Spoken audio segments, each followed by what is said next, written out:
Good afternoon, everyone. Welcome to the regular council meeting of Tuesday, October 19th, 2021.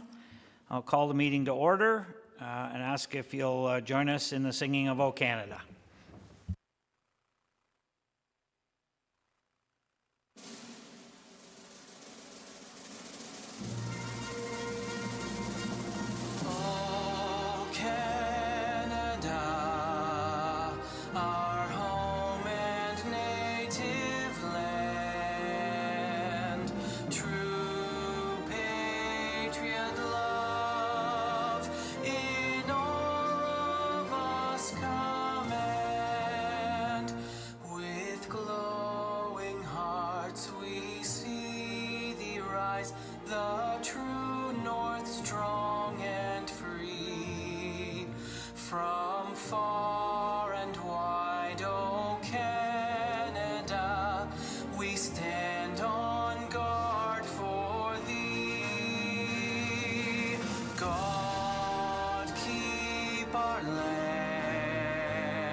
Thank you. Just before we do a moment of silent reflection, I just want to mention that last week we lost a couple of friends. Howard Robinson was a former councillor for the city of Kawartha Lakes, and I know he was a previous councillor on the town of Lindsay as well through amalgamation. He was actually on council with me in 2003 for a term, so he passed away. And Ken Found, local businessman in Lindsay, been a big part of the downtown Lindsay scene for many years. Passed away as well.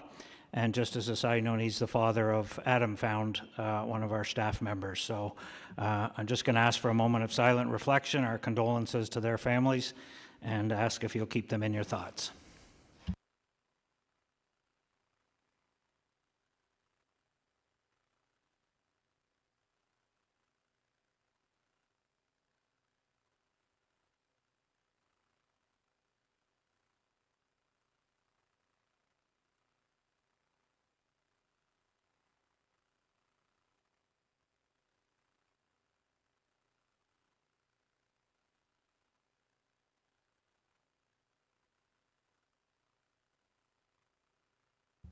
Thank you. Can I get a motion 2.3, adoption of the open session agenda? Councillor Richardson.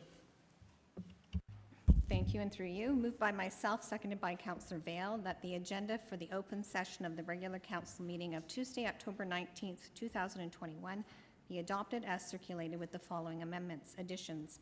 Item 6.4, deputation by Sylvia Keesmatt regarding the request from Flato Developments. Item 9.3.15 on the agenda. Item 6.5, deputation by Brian Walsh regarding the request from Plato Developments. Item 9.3.15 on the agenda. Item 7.1, correspondence from Bill Steffler regarding ATV use. Item 11.2.1 on the agenda. Item 7.2, correspondence from Peter Petrosoniak regarding ATV use. Item 11.2.1 on the agenda. And item 7.3, correspondence from Daryl James regarding ATV use, item 11.2.1 on the agenda. Thank you. All in favor? That's passed. Is there any disclosure of pecuniary interest on today's agenda? Seeing none, notices and information by members of council. I'll just announce that Child Care Worker and Early Childhood Educator Appreciation Day is October 21st. That's my announcement. Any members of council have anything they'd wish to announce? Councillor Seymour Fagan, go ahead. Yes, it's Breast Cancer Awareness Month, and our paramedics have been raising funds as they do every year. So I just would like to let council know that Councillor Richardson and myself will be coming around to collect money from you all. And we are adjourned. Okay, thank you for that. Any other notices? Councillor Ashmore, go ahead. Just like to thank the Omimi Blooms Garden Club. They did a tremendous amount of work this year. They have over 10 gardens in the village of Omimi, and they work tirelessly, volunteer hundreds of hours, and just recently they helped celebrate Omimi's 200th anniversary with a pumpkin giveaway. 200 pumpkins were given out, and many other treats and prizes to the public, and wanted to thank them for their work that they do for the village. And also like to thank Victoria Place residents for their food drive that they're doing right now, helping to restock the shelves of the Bob Cajun Food Bank. So thanks to them. Thank you. Councillor O'Reilly, go ahead. Thank you, Mr. Mayor. First of all, there was the Kawartha Lakes Police Services Board had a meeting last Thursday night at the Lindsay Armories regarding some concerned citizens who I think there's some escalating, I guess, local crime. So it was very well attended. Councillor Dunn, Mayor Letham, and myself attended. There's about 150 people, and I think it was a great session for gathering information and first step going forward. The Lex is back and open again. They had a very large cattle show last weekend, beef show. It's kind of, the Royal Winter Fair is not hosting it, won't be open this year, so it was one of the shows that probably I think may someday replace part of the Royal Winter Fair. They're hoping to build it.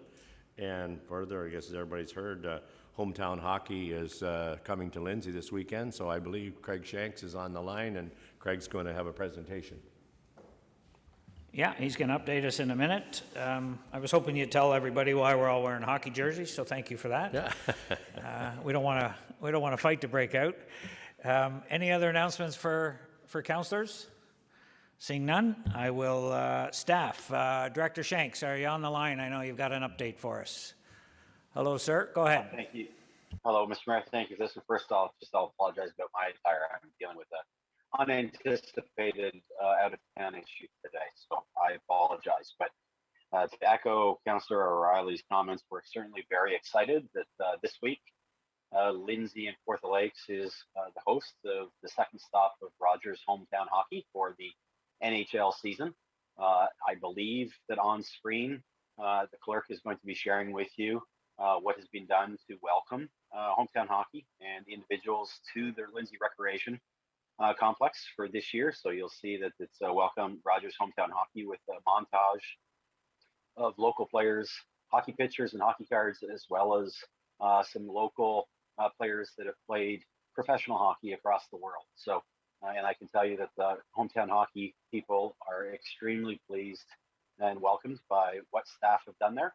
And in fact, they're showing it off to other future host sites as something that can be done. So full kudos to the team at the Lindsay Recreation Complex that has put that together. But again, as Councillor O'Reilly mentioned and yourself, this week, staff are going to be encouraged to wear hockey uniforms or any uniforms, or in that matter, the color red, because with Rogers, what they're also doing during their hometown hockey visits this year is paint the town red. So later on this week, there will be some displays going on along the Kent Street section of Lindsay to highlight hometown hockey. And then the actual festival itself is taking place from 11 o'clock in the morning until 5 o'clock in the evening on both Saturday and Sunday night. It is free for the public to attend, but you need to go online and register with tickets. There will be entertainment. There will be NHL alumni. There will be an opportunity for a number of community groups to showcase themselves, whether it be Lindsay, or not the Lindsay minor hockey, but all of the minor hockey groups, including Lindsay, as well as Fleming College. So it's a fantastic event weekend that's set up there. And then on the Monday night is the actual broadcast where Ron McLean and Tara Sloan will be in town on site in the parking lot at the Lindsay Recreation Complex from 6 o'clock to 10 o'clock. And the actual broadcast of the NHL game between Carolina and Toronto in that night will be actually shown from Lindsay. So it's a huge plus for Lindsay and the city of Kawartha Lakes, and it's something that we're extremely proud of. So thank you. Thank you, Director. I have nothing else from staff, so we'll move down to item 5, council minutes. I need a motion that the minutes of the September 21st, 2021 regular council meeting be received and adopted, please. Councillor O'Reilly and Elmsley, all in favor? That's passed. Deputations, we'll move right into item 6. Our first deputation is item 6.1 regarding a zoning application, 12 Mansfield Street in Bobcaygeon, which is item 10.3.2 on the agenda. Emma Drake is joining us from DM Wills and Associates, and Jody Harper, who I believe is the business owner. There you are. Can you hear me, ladies? We can hear you. Okay, we can hear you. You Yes. got 5 minutes. Please go ahead. Perfect. Thank you. So good afternoon, Mr. Mayor and members of the public, and thank you for the opportunity to speak with you today. As mentioned, my name is Emma Drake, and I'm a planner from DM Wills Associates, acting as applicant on behalf of the property owner, Jody Harper, for a zoning bylaw amendment for 12 Mansfield Street in Bobcaygeon. And this zoning bylaw amendment would permit a bruncheonette to be established as an accessory use on the residential property. I realize some of the members of council here today are members of the Planning Advisory Committee as well, but I just wanted to provide a little bit of a background as to why we're in front of you today.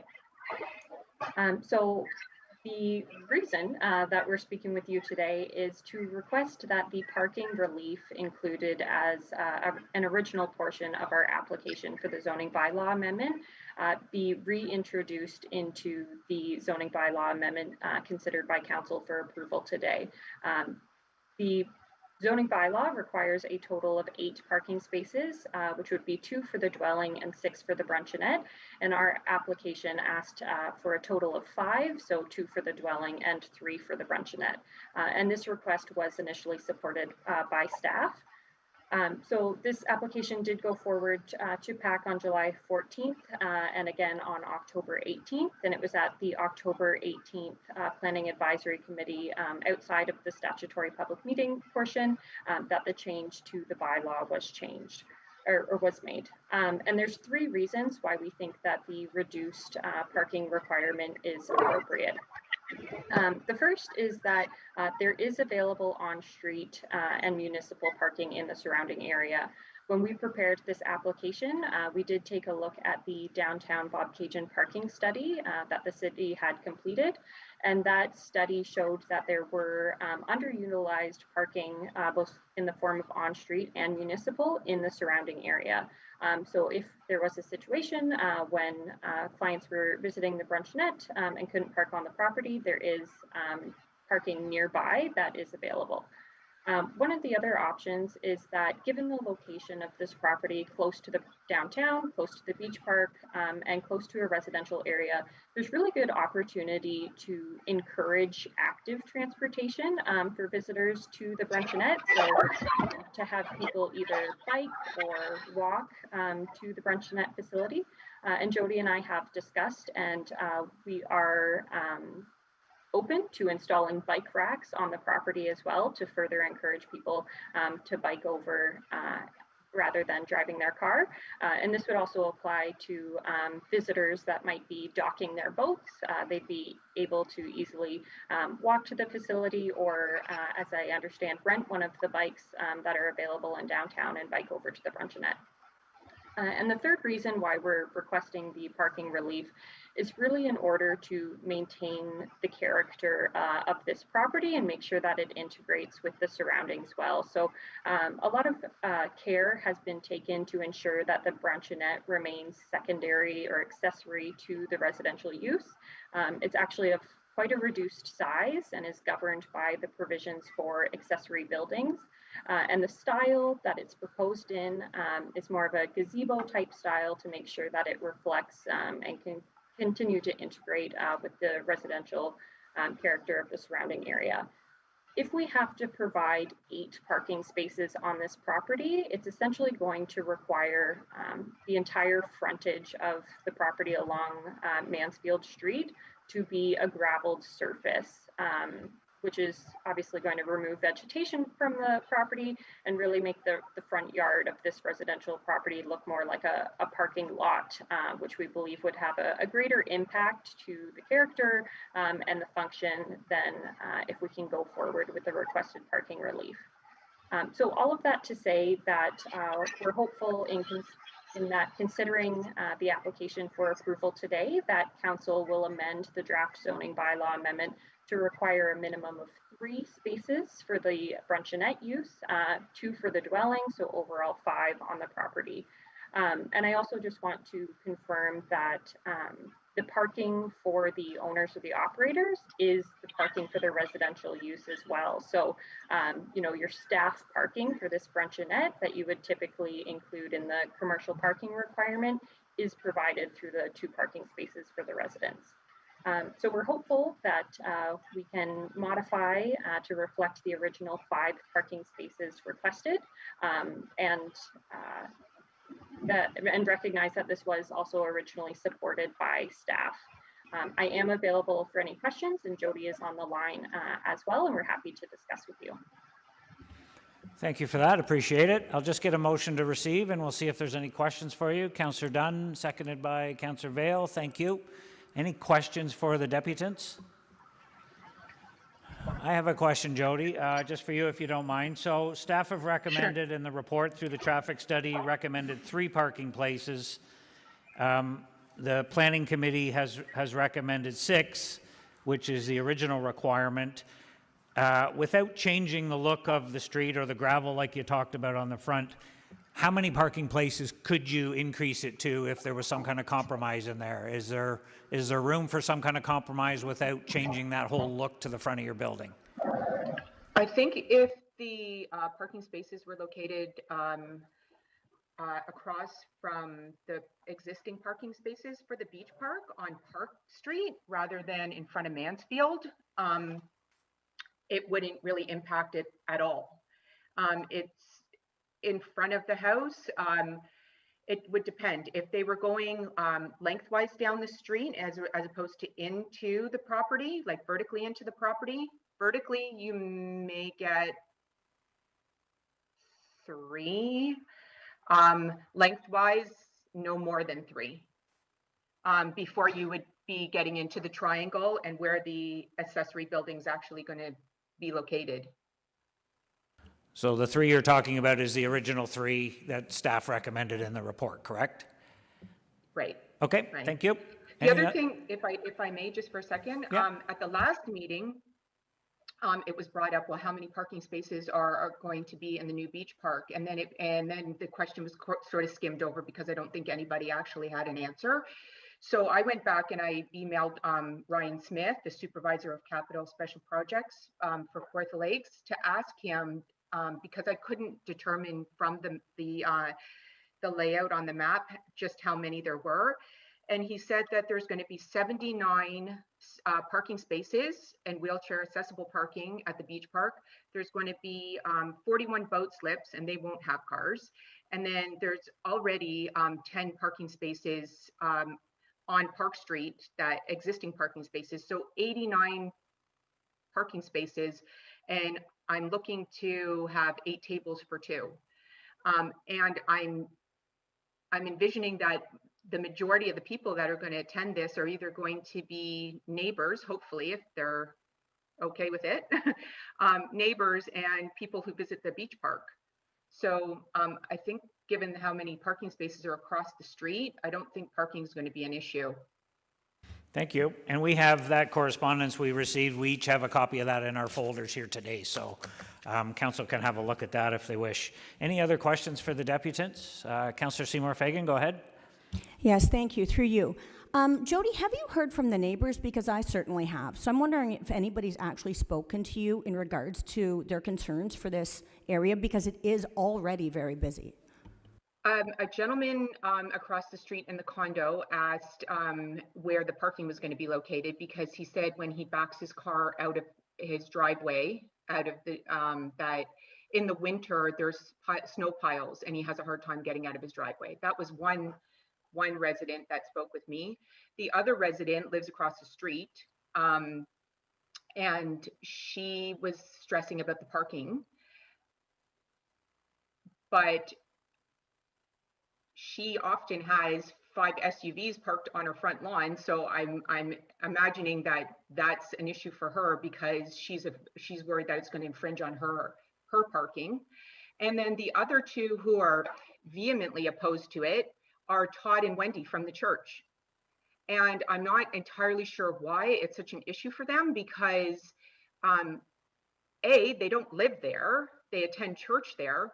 B, when I met with them, he said, oh, the watershed, we already have existing problems with the water in the basement of the church. And I said to him, do you know that the corner, I recognize that the corner of Mansfield and Park, there are water issues, but I would have to tie into plumbing in order to make this happen. So I could fix that problem. Actually, it would be, and it's at the other end of the property. It's not near the church. So I'm not entirely sure why. And as far as the church goes, their parking is never full. Their parking lot is never full. So I'm not sure why they're so opposed to it. Thank you. Any other questions for the deputants? Seeing none, we have a motion to receive. All in favor? That's passed. Thank you. This is on later on our agenda, so when we get to our planning reports, we'll have a look and see what we can do. Thank you for joining us today. Thank you. Thank you. We'll move down to item 6.2, which is a request from Flato Developments, item 9.3.15 on the agenda. Mr. Sandy McQuarrie. Mr. McQuarrie, can you hear me? Yes, I can. Have you got your, can you just put your there you go. We can hear you just fine, sir. So go ahead, please. Thank you, Mr. Latham. Thank you, Mayor Latham and Council for allowing me to speak this afternoon. I was born and raised in Lindsay. I've lived here all my life, a few years down in Bethany. I attended University of Guelph, was enrolled in ag business. I've had my own cow-calf herd. I ran a seed plant for Joe Hickson called Midnight Acres. I worked with the area sales manager with Pioneer Seeds. I helped construct and worked at Reeser's grain elevator just south of Lindsay. And my wife and myself have raised Belgian draft horses for over 30 years, selling mostly into the United States. So I feel I have some knowledge of the local ag industry. So this is just a quick overview of agriculture in the Kawartha Lakes. I'm sure you all know that it has a very large imprint. There are two major fertilizer plants in Lindsay, or in the area, one in Lindsay, which is doubling in size right now, and in Oakwood, which is building a brand new fertilizer plant. There's also a third plant in Cavan, which services a large area to the south of Lindsay. There are 4 mainline equipment dealers in Lindsay, and there's another one closer to Omemee. Dairy and beef are the main livestock, and sheep, and goats to a lesser degree. As far as cash crops, the main ones are corn, soybeans, wheat, and hay. There are 4 large commercial elevators to receive the grain, one in Pontypool, one Reese's just south of Lindsay, one at Oakwood, and one at Manila. All have had recent additions, several very large additions in the last year. The crops that are grown and taken to the elevator, the first one would be corn. Most of the corn from this, not most of it, a lot of it goes to the ethanol plant in Havelock. There's a byproduct of making ethanol called DDGs or distillers, which is a very high protein livestock feed that is used by beef and dairy herds, lots of them in Kawartha Lakes. A lot of corn also goes to Cardinal, Ontario, which is down on the St. Lawrence, east of Brockville, that has a plant that makes corn sweeteners. So a lot of corn goes there. Some corn goes to Hamilton, which is loaded on lake freighters, which go to Quebec City, and then reloaded onto ocean boats to go to the world market. And there's a lot of corn used locally for feedlots and the dairy farmers right out of the field. Soybeans, another large crop. Believe it or not, you can thank Henry Ford. He was a huge promoter of soybeans in the early 1930s and developed a lot of new varieties for that crop and new uses. He actually built a car made totally out of soybean oil and other ingredients from soybeans. It has many industrial uses, glass, ink, carpet, ice cream isn't industrial, but it's also there, toothpaste, and just about every packaged food that you could open up, you can see soy in there somewhere on the ingredient list. And there's I would say probably 99% of the soybeans from here go to Hamilton. There's several large crushing plants. The oil that's squeezed out of the bean is used commercially for many things. And the oil is also used for human consumption. The byproduct of that crushing is soy meal, which is another high protein feed that is used locally by a lot of farmers.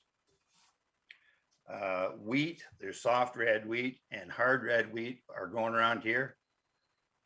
Soft red, a lot of it goes to Quebec for pig feed.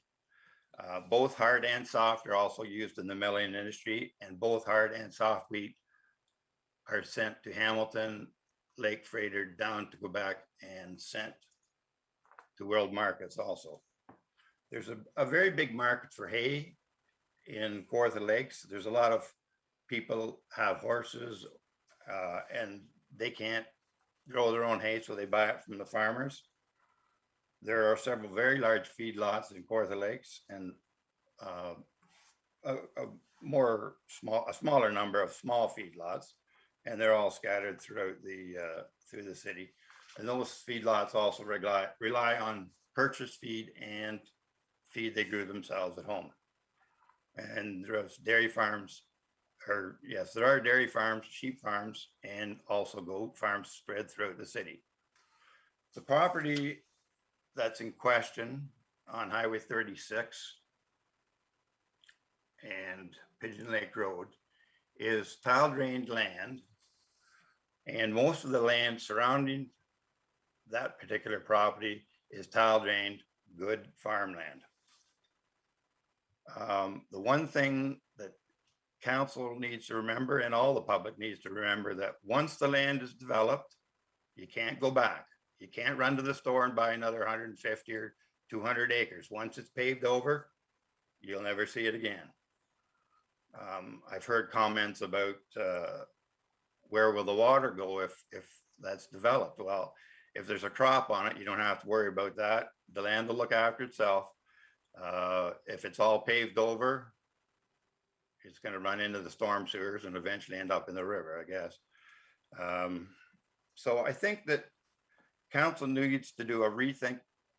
I know it's a difficult thing, but there's also land around the city. It's surrounded, I realize, on most sides by probably 3 sides by class 1 farmland. But the north end of Lindsay, where a lot of development for housing is going, isn't the best land, and it would be suitable for housing. Having a new developer, he appears to be very aggressive. He comes to town and gives money to the hospital and the fairgrounds and the Academy Theater, and then he's allowed to cherry pick the best land. I don't feel is fair or right. I'm not against development. I think it's inevitable. We need it, but it needs to be in the right place. I know the council or the town has an ag department with an ag advisory committee. I'm not sure if council has asked for their input yet. I was talking to one member and was told that they haven't had a meeting since April. So I would wonder why there's no discussion going back and forth between that committee and council. One thing that I've noticed is that over time, development of housing does not bring industry. In 40 years, there's been a lot of houses built in Lindsay, and I don't see the industrial base getting very big. Every town in Ontario is looking for a good industry, and over the course of many councils, it's a battle that's been a losing battle trying to get a bunch of good industries to Lindsay. Agriculture. Can I just get you to wrap it up, Mr. McQuarrie? Your time's just expired there, so just come to a conclusion if you would. Agriculture is a huge employer, over 6,000 people now, 4,000 seasonally. And I think that the local people, the local farmers, they need the land to operate. And I hope the city sees that and encourages them by not really promoting this development that much. Thank you for your time. Thank you, sir. I'll just get a motion to receive. We'll see if there's any questions for you. Councillor Ashmore, seconded by Councillor O'Reilly. Any questions for the deputant? Seeing none, all in favor? And that's passed. Thank you, Mr. McQuarrie, for sharing your concerns with us today. We appreciate it. Thank you. Thank you. We'll move on to item 6.3, which is also regarding 9315 on the agenda, the request from Flato Developments, Nicholas Makos and Michael Bissett. There you are. Hello, gentlemen. Can you hear me okay? Yes, we can, Mr. Mayor. Yeah, we can hear you just fine. So you've got 5 minutes, so go ahead. Thank you very much for this opportunity, Your Worship and members of council. I know you have a busy agenda ahead of you. Probably I'm well known as a spokesperson for Bromont Homes, and I'm here in that capacity again today to speak to you. The Bromont Group of companies support the use of a minister's zoning order to approve development at Kawartha Lakes. That's the message we'd like to offer today. The standard process of land use approval has not served the city well in the last number of years. The city of Kawartha Lakes, after amalgamation, started an official plan process in 2005, and much of this remains largely unapproved to date. There's yet to be a hearing on the merits for the 2012 official plan or any of its secondary plans, and much time and cost and sweat has been committed to ongoing and costly procedural wrangling that has gone on. And you can see that this process hasn't served the city well in getting its planning instruments approved, and it hasn't served developers like Bromont Homes very well either. For example, notwithstanding having prepared every report required of it for development of its lands, notwithstanding that Bromont has overbuilt infrastructure, including roads and pipes that can be easily connected to, Bromont can't move forward with development because of unheard appeals. The city also, as a partner in this planning process, has spent a tremendous amount of money on engineering studies and development charge studies to facilitate development that can't move forward either. It's also spent a tremendous amount of money on an OMB OLT process that has not achieved results for it. So I understand that the city sought to minimize its role and cost in recent OMB hearings, but ultimately has achieved the opposite result, and the cost has continued for the city. I submit to you that the use of a minister's zoning order, together with associated development agreements, can achieve the results that the city seeks to advance development that is needed to support the city and its growth. Many other municipalities have used this process to some advantage.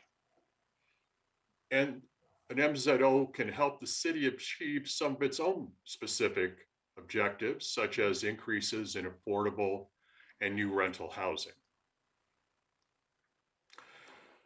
Now, I would submit to you that the city should use this minister's zoning order process where it thinks appropriate, particularly where certain criteria are met. I would suggest that necessary planning and engineering work has been done by both the city and the landowner.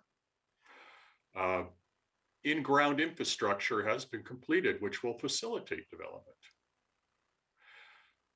It will achieve immediate results in line with city objectives.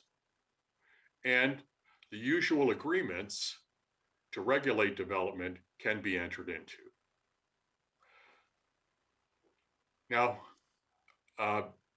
we're not here to comment on whether it's appropriate to use a minister's zoning order for the Flato lands.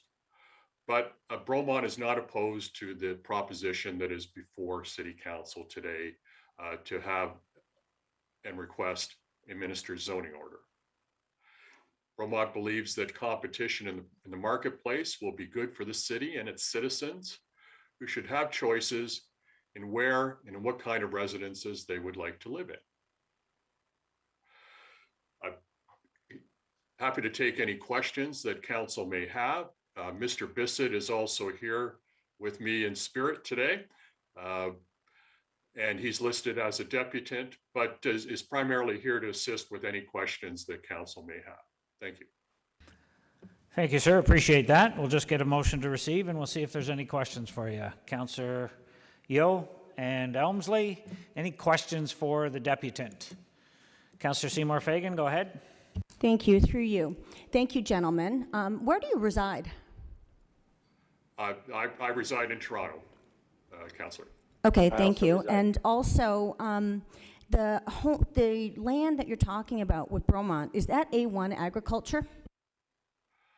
I think that the lands are designated rural under the provincial plan. I meant maybe Mr. Bissett might have more precise data on that, and I could defer to him. But as my understanding we're not talking about the Bromont lands here today. We're just talking about the Flato development. So I'll just ask if you keep your questions regarding the Flato request for an MZO, Councillor, please.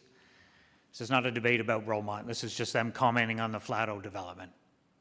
Okay, so they're commenting on the Flato development because they will probably come forward with a MZO request as well.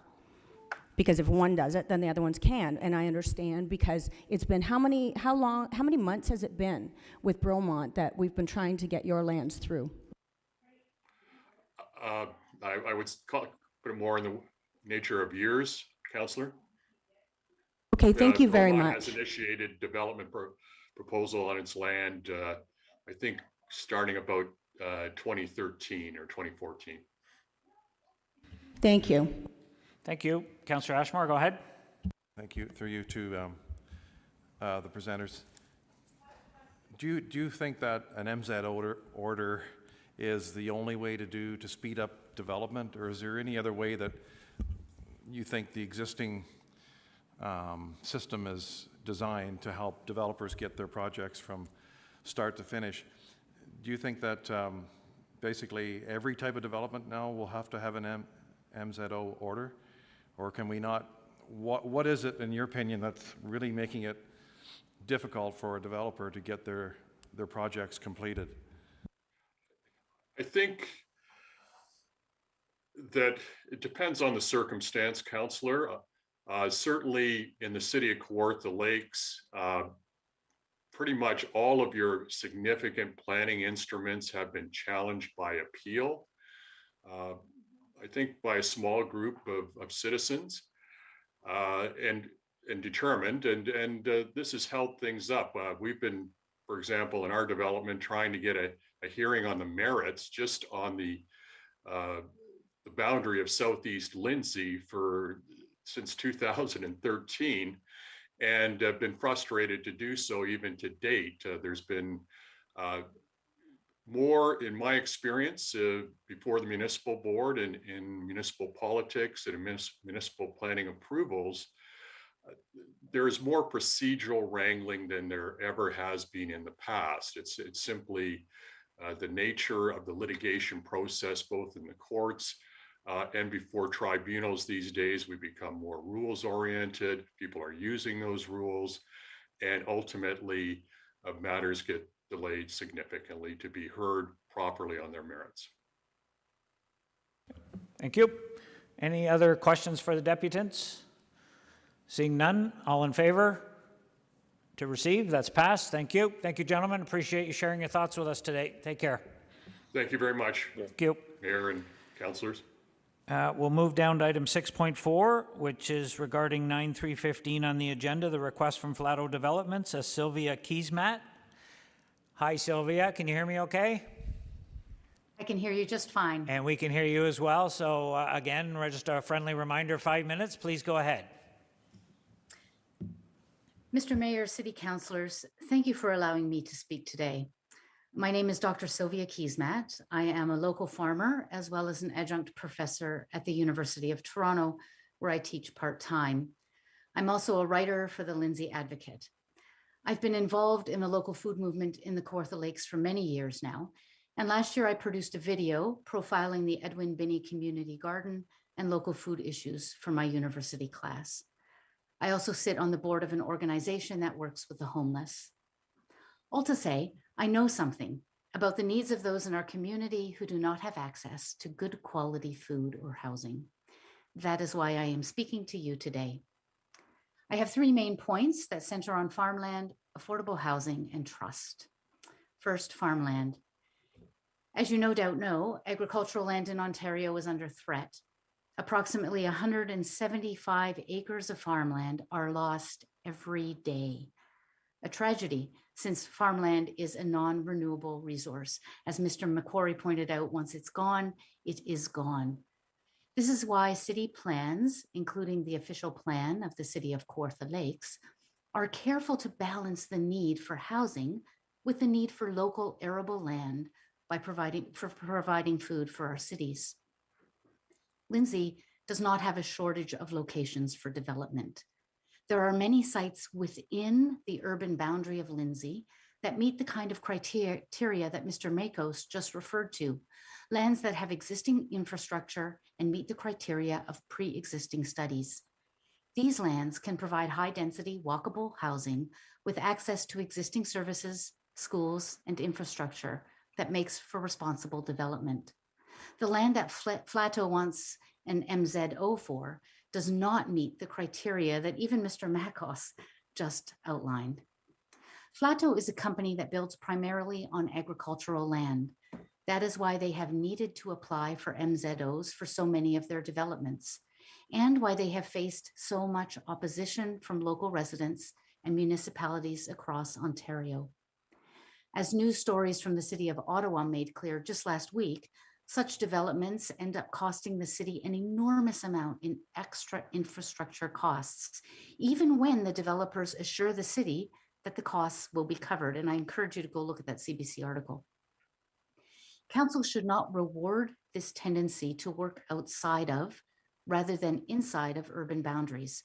Rather than rushing into an MZO without having allowed the relevant city departments, planning, housing, engineering, to see any detailed plans, I ask that you follow the path of proper process and procedure to ensure that the location and the plans are indeed suitable for the needs of Lindsay and its surrounding communities. Secondly, affordable housing. I have 2 points here. At the moment, Flato's plans do not include the minimum of 25% affordable housing required of new developments by the official plan. Even if Flato were to agree to provide 25% affordable housing in their plan, there is no guarantee that such housing would stay affordable. This may be why Flato is speaking of attainable housing. This word has no meaning in the affordable or assistant housing conversation. If, however, Flato were to go through regular development channels, then not only would Flato be open for municipal assistance, legal processes would also be in place that would ensure that such housing would stay affordable and that the people who are placed in those homes come from the city's waiting list of those who truly need affordable housing. If the city, however, grants an MZO and then enters into some sort of agreement about attainable housing with Flato, none of those checks that ensure housing accessibility and affordability will be in place.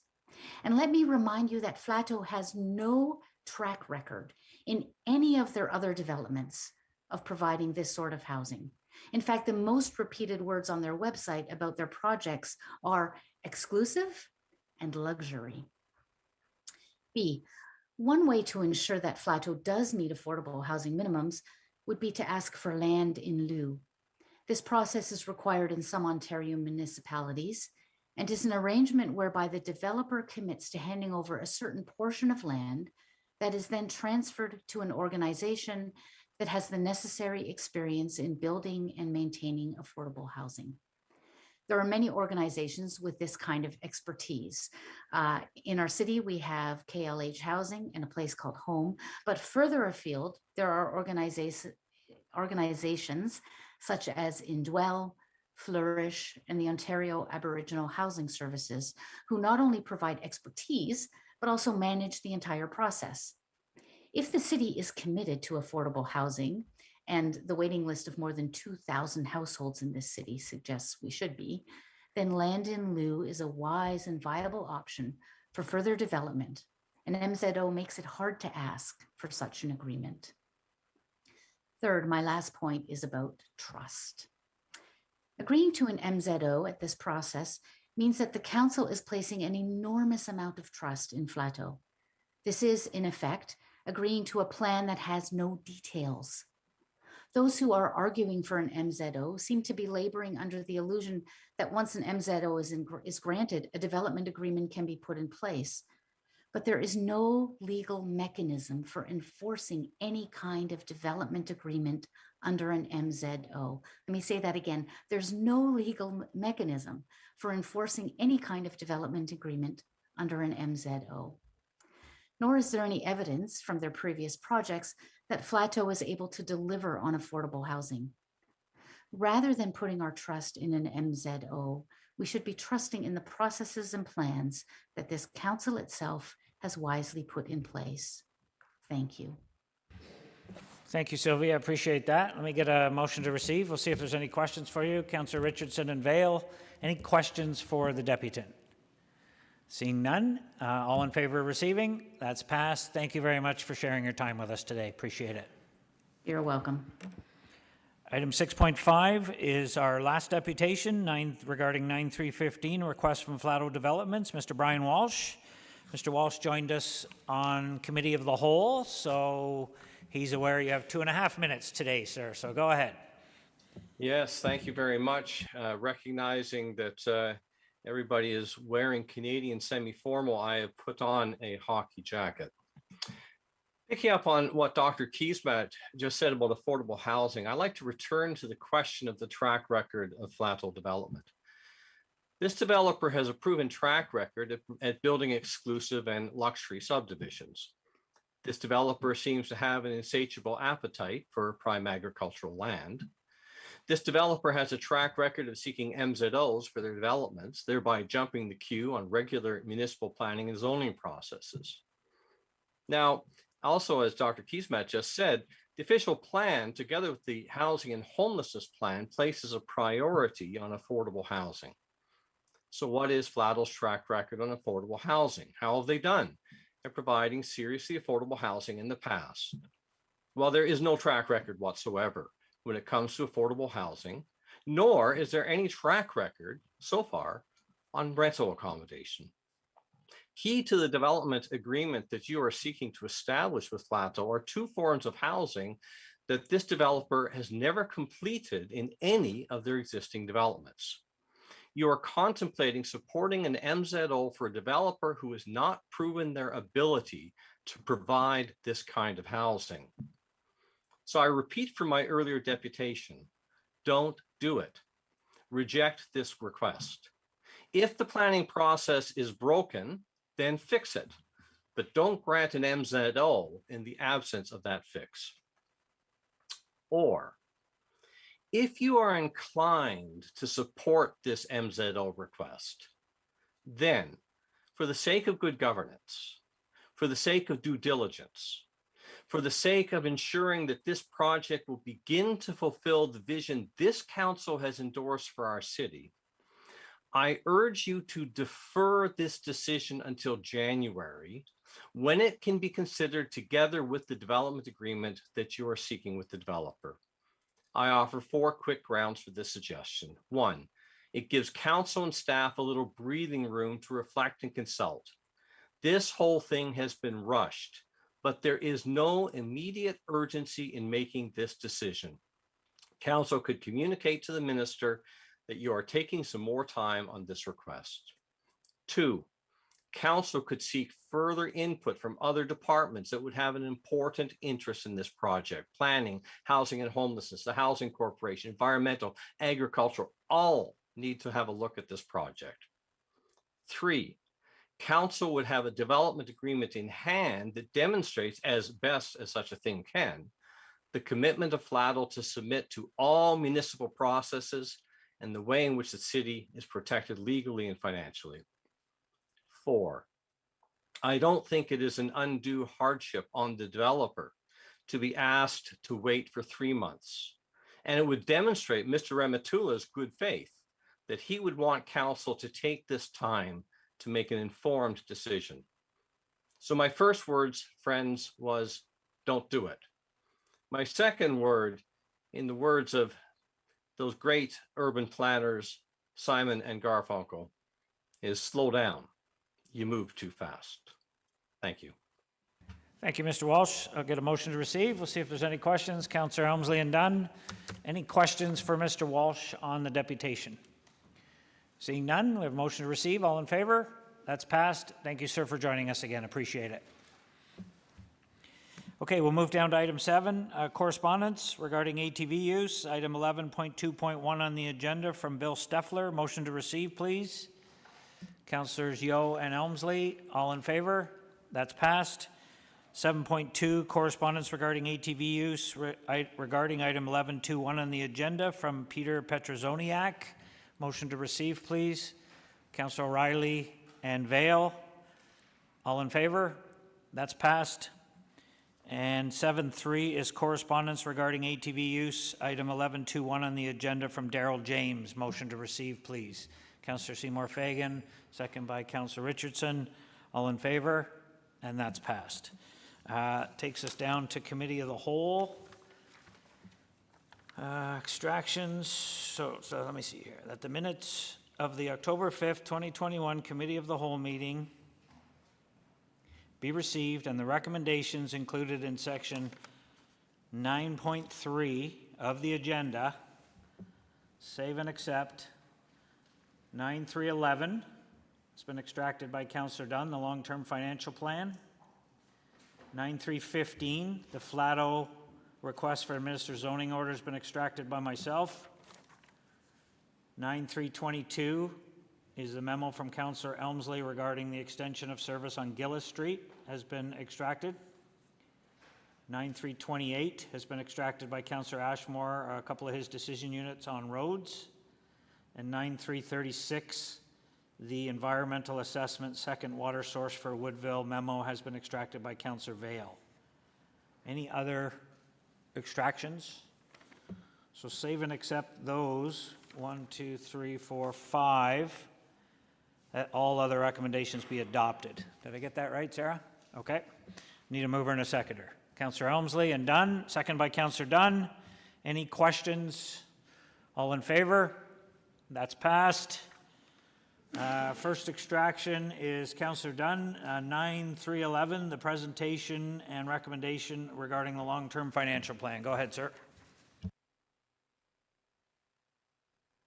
Thank you, Mr. Mayor. I'll start off. I'll give you a motion to receive, and then maybe we can call Ms. Dines and have a conversation with her.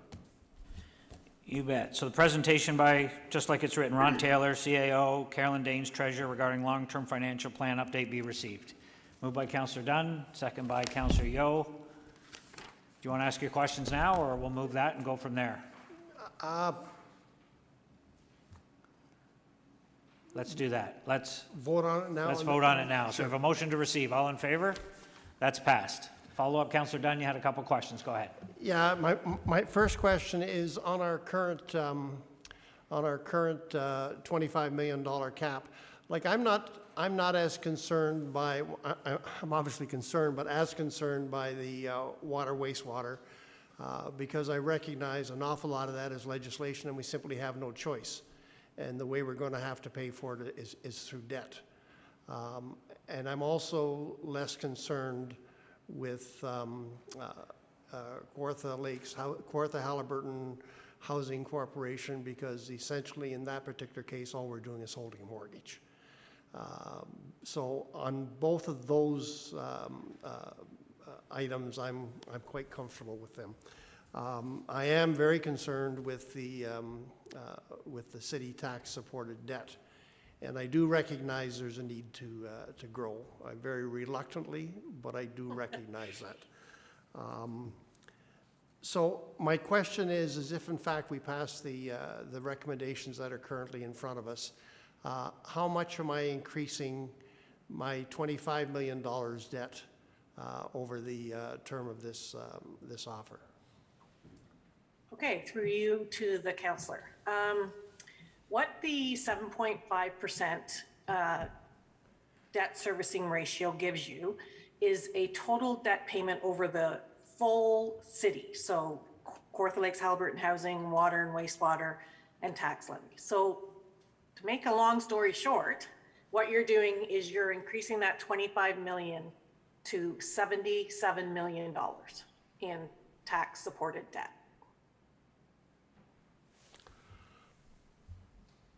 Okay. I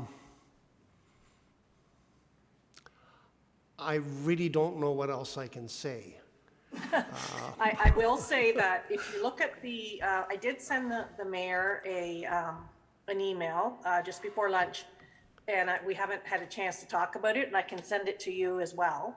But if you look at the 10-year capital plan currently as it stands, without any reductions or for the affordability of the plan, we are looking at over, I believe it's, sorry a sec, over the term of the plan for the 10 years, we need 113 million to fund tax levy capital, unless you find grants or increase taxes more than 3%. So 113 million base, and then you're only giving, for 2022, you're giving $77 million of a debt limit. And that would probably last you until about 2024, but given the, it's very heavy in 2024 year, but understand that this long-range financial plan and choosing the debt servicing ratio would build in an increase each year to this tax levy debt limit as well. So by the end of the 10-year term, we would have a tax levy debt of around 160 million debt limit. So it gets worse. Yes, because it is an increasing Yeah. amount And- each year. It's not significant. It's only about 2% a No. year. Yeah, but And that's where my That's- issues are. Right Yeah. now, council has complete and total control on the $25 million. We Yes. say yay or nay, and when it's gone, it's gone. yeah, And I'm quite comfortable with that. If we in fact pass this motion, if in fact it goes forward, we're not only saying we're going to increase our debt from $25 million to $76 million, but we're also going to throw the doors wide open that every year we're going to build inflation or whatever, growth. I think that's the word we Right. use. We're going to build in growth, and that debt is going to increase beyond the control of council. well, the control you have is that the debt payments will never exceed 7.5% of your total revenue. However, as I stated, you have $113 million in capital works that have no other financing other than debt. And you currently only are in 2022 giving us a $76.9 million debt limit at that point. And it will go up, and actually tax levy debt, if we increase it each year to the end of 2031, would be enough to fund the tax levy plan.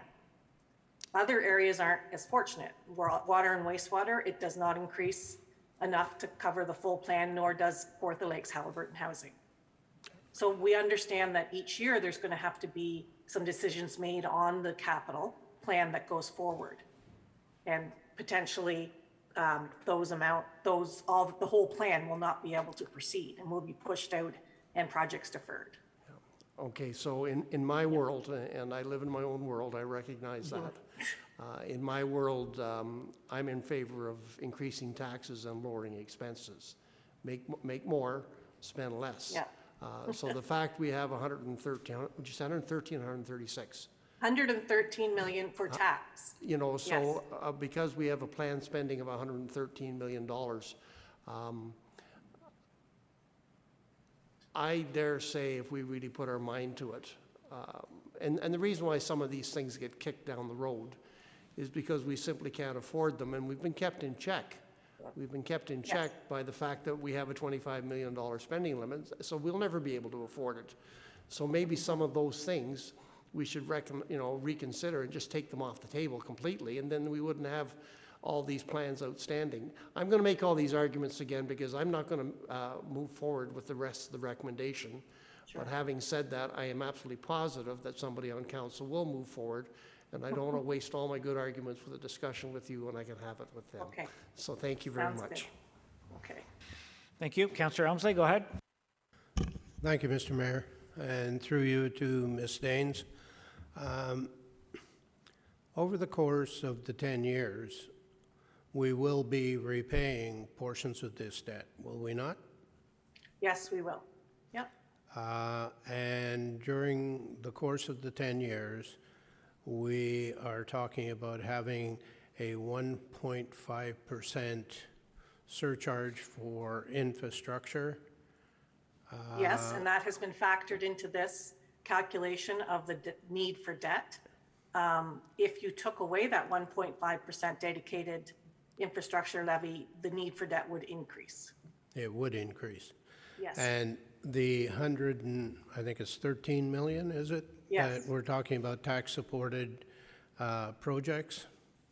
I'm assuming those projects are much-needed projects, and some of them are actually things that are mandated that we can't get away from.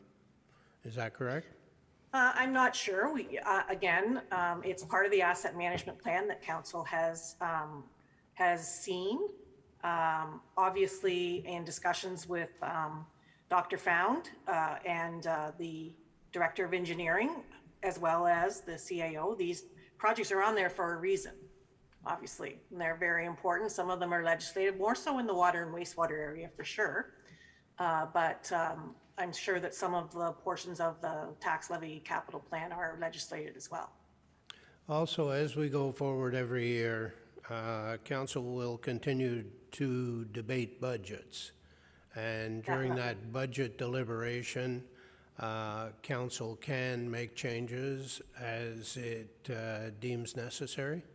Definitely, yes. It won't, capital budget won't go forward with a debt requirement that council doesn't feel comfortable with. Obviously, you can, obviously say that you don't want to go forward with the projects that we've applied debt financing to. So it could be modified as we go.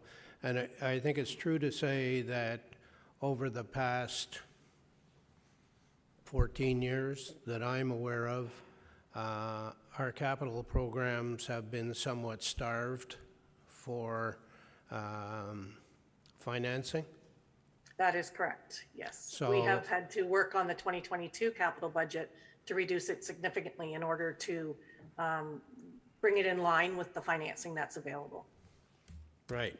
So basically, we are now where push comes to shove, and what we are approving is a plan to go forward for 10 years that future councils could modify if they chose to. And so it's not that we are signing off on the dotted line that this is carved in stone and can never be changed.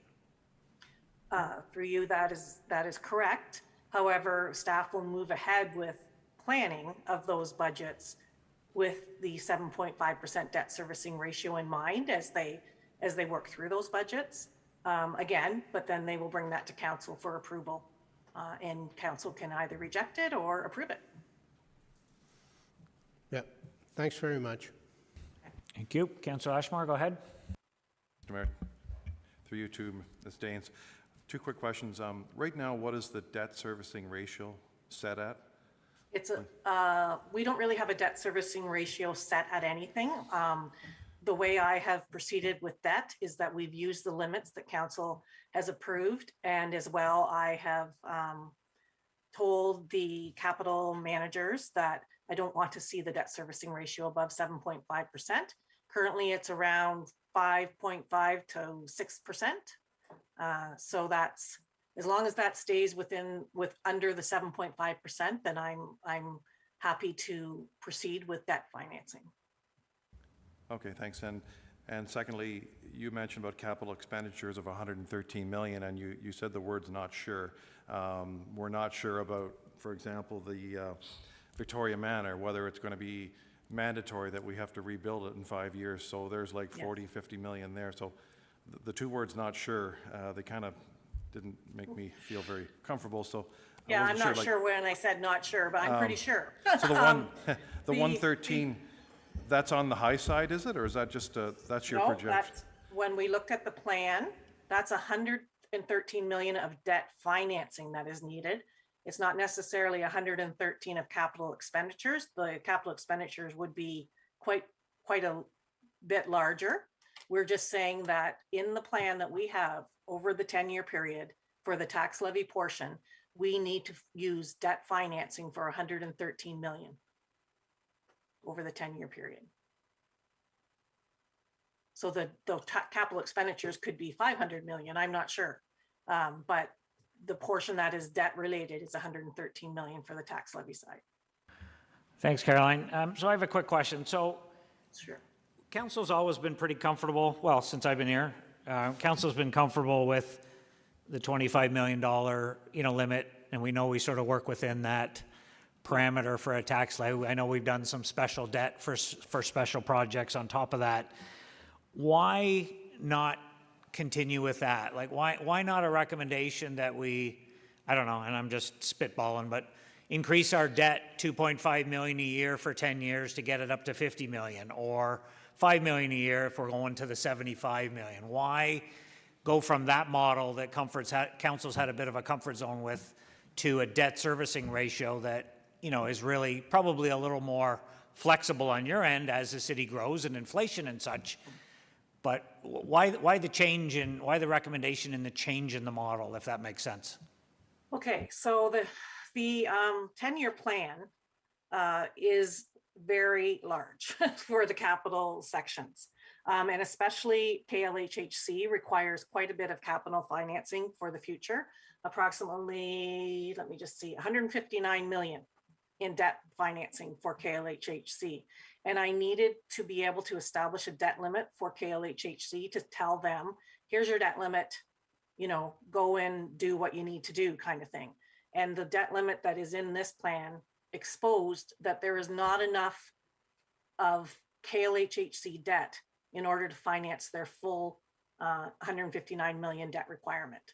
So at that point, because I had been using 7.5% debt servicing ratio as my upper limit that I would go, that is why when we discussed doing the long range financial plan, I said we have to build something in so that we can give KLHHC a debt limit and ensure that it is not causing a burden on the tax side or the water and wastewater side. We have to be fair with them. So that's why we went this route to try to determine what the debt limit for each level of debt should be. So tax levy gets some, water and wastewater gets some, and KLHHC gets some. They have never had a debt limit.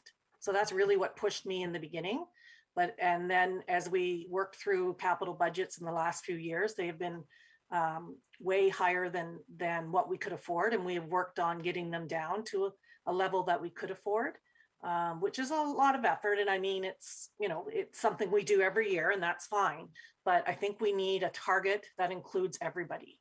So just saying we have a $25 million limit that has been in place since 2004 or 5, I can't even remember. I remember when we passed it, but does that really inform a budget, 16, 17 years later, when we haven't moved on that limit at all? And I don't really want to get into special limits. I want to be able to establish a limit that will work for every category of asset that we have. Yeah, no, and I understand that, and it makes perfect sense, and I'm certainly not, I'm not arguing with your logic. I'm just, No. if council, I think we all recognize that, we're not in trouble debt-wise, and we have some debt room, and we have a lot of projects we need to do. But if council was more comfortable increasing the debt limit from 25 to 50 million for the next 10-year financial plan, why couldn't the different, housing, water and wastewater, well, I guess that's separate, but I know what you're saying. Okay, so would that, we could work our capital projects. I know we'd have to readjust, but we would work all capital projects around that. And I'm just, I'm wondering if that is, I know that doesn't help with your housing and your water and Yeah. wastewater, the limits you're trying to put together, but maybe it's a question of just raising those limits as well. But instead of on the debt servicing ratio, just to a number, then at least council has a number. We know this is our debt limit and we're a little more, I don't know. I'm just talking. Yeah, out and loud. that's certainly something that you could consider. This was just something that I've used, the 7.5%, and it seemed to be something that made sense to me. So if you want to put a limit different than what that 7.5%, it is a bit confusing as you go through the 7.5% because it's very dependent on if interest rates go up, what sort of term you choose, that kind of thing. So a debt limit, just a static debt limit makes sense as well. What that would be, I'm not sure. We could take that back and certainly look at that as well. Thank you. Any other questions for Treasurer? Councilor Riley? Thank you, through you to Carolyn. I think a couple points that Councillor Elmsley made is that probably the reason we're in this situation is that from 2004 we didn't increase our debt limit, or we kicked things down the road. I think we looked up at the ceiling. We know how much that cost us when we could. Of course, we could say that in many other projects as well. But and I think the councils of the future certainly have an opportunity to adjust it as we go forward. So I really haven't made my mind up yet. Just decide whether we should set a debt limit of 50 or 75,000, 50 or 70 million at this time. But see what other councillors have to say. Okay. Thank you. Councillor Dunn? Yeah, Mr. Mayor, I like your idea, and I would be prepared to give you a motion whenever you're prepared to accept it. Well, go ahead. Let's get some All right. direction. I would move that we we send this back to staff, ask them to review our projected expenses and our needs, and come back with a plan for a fixed increase in our debt limits for the three different areas.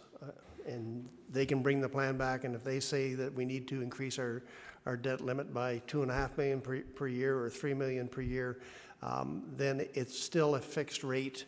It's still something that that staff can look at. And I guess I've already spoke to it without a second. That's okay. So a static debt limit on tax levy, water and wastewater, and the housing debt recommendations, and maybe we could just have that side by side with the 7.5, so we have an idea of what the two, what the two proposals look like. So let's get a seconder first before we all speak to it. You'll second that, Councillor Seymour Fagan. Thank you. Yeah, no, I think that's a good idea, and then we have a little more information in front of us. So I'm good with that. So do you have anything else you want to add, Kathleen? No. Anyone else? Councillor Helmsley? Thank you, Mr. Mayor. I think that staff has probably already looked at this, and they brought us forward their best thoughts and recommendations. I think by sending it back to them, all we're doing is increasing their workload, and yes, they'll do what we want, and when we see the numbers, it's not going to make much difference at the end of the day. I think what we have is a fair proposal. It's a proposal that can be modified by future councils if they want to. And I would suggest that future councils are going to be happy to have a bench and a base mark where they can go from, because I would suggest that what staff is giving us is a conservative estimate of what we're going to have to do. As we go forward for the next 10 years, our infrastructure, our buildings, all of our assets are going to deteriorate that much more and need that much more work and require more capital to keep them up or expand them as our city grows. So I think that we just bite the bullet and we approve this motion and go forward, because all we're doing is just delaying things, because when it comes back from staff, I think it's going to be apparent what we need to do. So I won't be supporting this motion. Thank you. Okay, so just for the record, the only motion on the floor, because it was extracted, is that we receive the financial plan and then Councillor Dunn's motion to refer it back to staff. There's no other motion about debt servicing ratio in play right now. Do you have what you need, Sarah, regarding a motion? Okay. Anyone else want to comment, speak to it? Councillor Yeo, go ahead. Yeah, and I thank you, and I through you, Mr. Mayor, I appreciate the conversation, and my feeling is more information can never hurt. So let staff bring it back. Let's have a look at it and carry on. Thank you.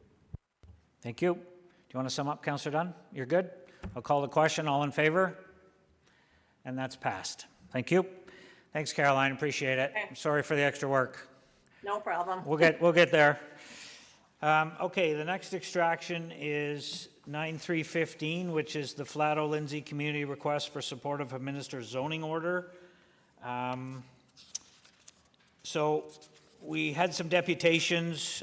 We've had a few comments. I know we got some correspondence came in very late regarding this topic, and I'm just, before we make a recommendation here, I'm going to ask the CAO just to give us another quick overview just based on some of the comments, and I know there was a few questions, so we want to make sure everybody's got the information they need to make an informed decision. So Ron, do you mind? Go ahead.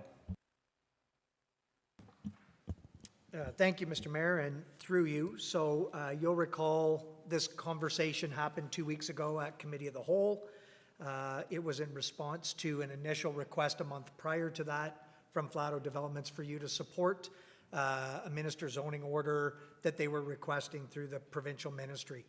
At the last Committee of the Whole meeting, staff provided an informational report based on direction from you in September. Essentially, you were asking for if council wished to support the request, what would be the background information to make that decision, inclusive of some financial considerations, process, and otherwise. And so at the last, again, Committee of the Whole meeting, staff did a very comprehensive overview informational report. You asked me just to go through it sort of briefly again for the benefit of some that are coming into the process late in the process. So I mentioned already about the September request. The request from Flato was for certain lands, 115 hectares in total, on the east side of Lindsay, just outside of the urban boundary. Their proposal that was put to you was proposing 200 seniors-oriented rental apartments, which was part of that 10% commitment that they had made to true affordable housing, and we can talk about that after, what that definition is. 400 back-to-back townhouses, also a housing yield of approximately 2,000 units, consisting of a whole mix of developments, singles, semis, towns, and the apartment units. There were 2 new commercial blocks that were also proposed near the high school, as well as some provision for protection on areas of environmental significance in the area.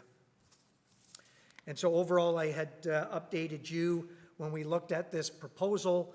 Again, the scale is approximately 2,000 units. That would translate in approximation to about 5,000 population or people.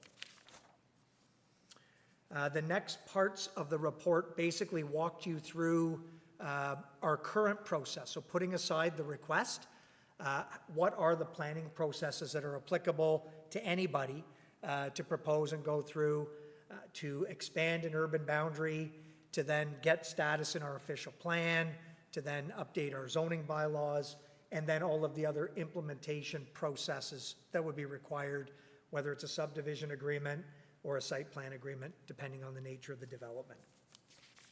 And so the last report just walked you through that. It was noted then in the report, the specific request, I outlined what it was. Then following that, one of the questions posed was, why was this request being made to the city? At least what was our understanding? And Flattow's response was that, and this was in the report, that MZOs can be used to accelerate their development and provide the necessary commitment to a development on the lands so that they can rationalize investment and further study in the community. We then outlined in the report certain issues. So what exactly is an MZO and what other sort of range of work or approvals need to occur? And I likened it to sort of an approval continuum where you start with growth planning and expansion generally. You then embed that in your official plan. You then do the zoning layer for that specific land or area, and then there's implementation pieces. Essentially, a MZO is step 3 in that continuum. As I had described, it would really supersede the zoning step in your process. We also said in the report what you can do, what you can't do, and what the minister can do or can't do in issuing a minister zoning order. And essentially what the description was conditions of approval. And staff were strongly recommending that if any MZO was endorsed or put in place by the minister, that there needs to be a mechanism for conditions of that approval in order to protect the city's risk, and to secure that commitment. And so we outlined in the report how you could do that. And essentially, it would be through a development agreement where the city and the developer would be parties.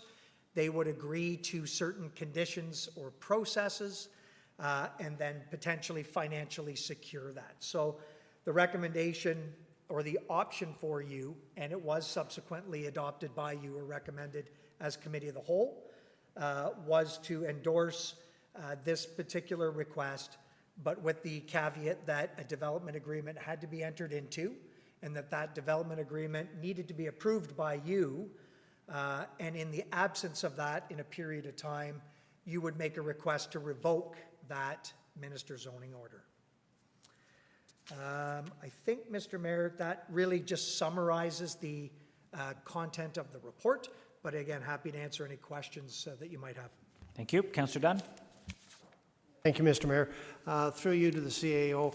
Okay, so I guess I'll try and tell you what my understanding is, and then you can tell me whether I'm right or wrong. My understanding is that if you enter into an agreement with the developer, and that would give you the same control you would have as if you approved the development in an area that's already gone through all the, is in property zone land, yada, yada, like all that stuff. You don't give up any control, is what I understand. Is that pretty much, once you have the agreement, is that pretty much correct? Through you, Mr. Mayor, it's essentially correct, but I just want to clarify a bit. Yep. So a typical subdivision agreement is very detailed, conditions of approval, financially secured and otherwise. The only exception I would suggest in this case is the development agreement is really agreeing to go through certain processes, to do certain studies, to do certain things, still financially securing that, and then those detailed agreements would be produced where they're required. So again, when I mentioned the next step would really be for them to participate in our growth management study and all of the requisite studies that are there. This development agreement that you would be requesting of them is essentially agreeing to participate in that process entirely and contribute to it. Does that make sense? Because I don't want to mislead and suggest that you're not going to see a development agreement that has 2,000 units and every detail that's there. It's actually one step prior. It's going to require them to agree to go through that process, to then respect and update our official plan, then to enter into subdivision agreements and other necessary agreements for the details of that development down the line. Okay, and my other question is, because I've been getting some feedback from people that are involved with affordable housing. And I thought that these townhouses that are currently being built, that are already sold, was affordable housing. Well, apparently, certainly by standard, it's not affordable housing, and I've been advised that rather strongly. I've been advised that the cost of a home to be qualified for affordable housing is around that $350,000 mark. And I'm not even sure we can build homes for $350,000 anymore, especially if it's bought by a middleman along the way. And I don't know how you can control any of that. So this is just a general question, and I'm going to apply it to both sides, people that are going through the process and people that are in the MZO process. Is there any way we can legitimately make them build $350,000 homes?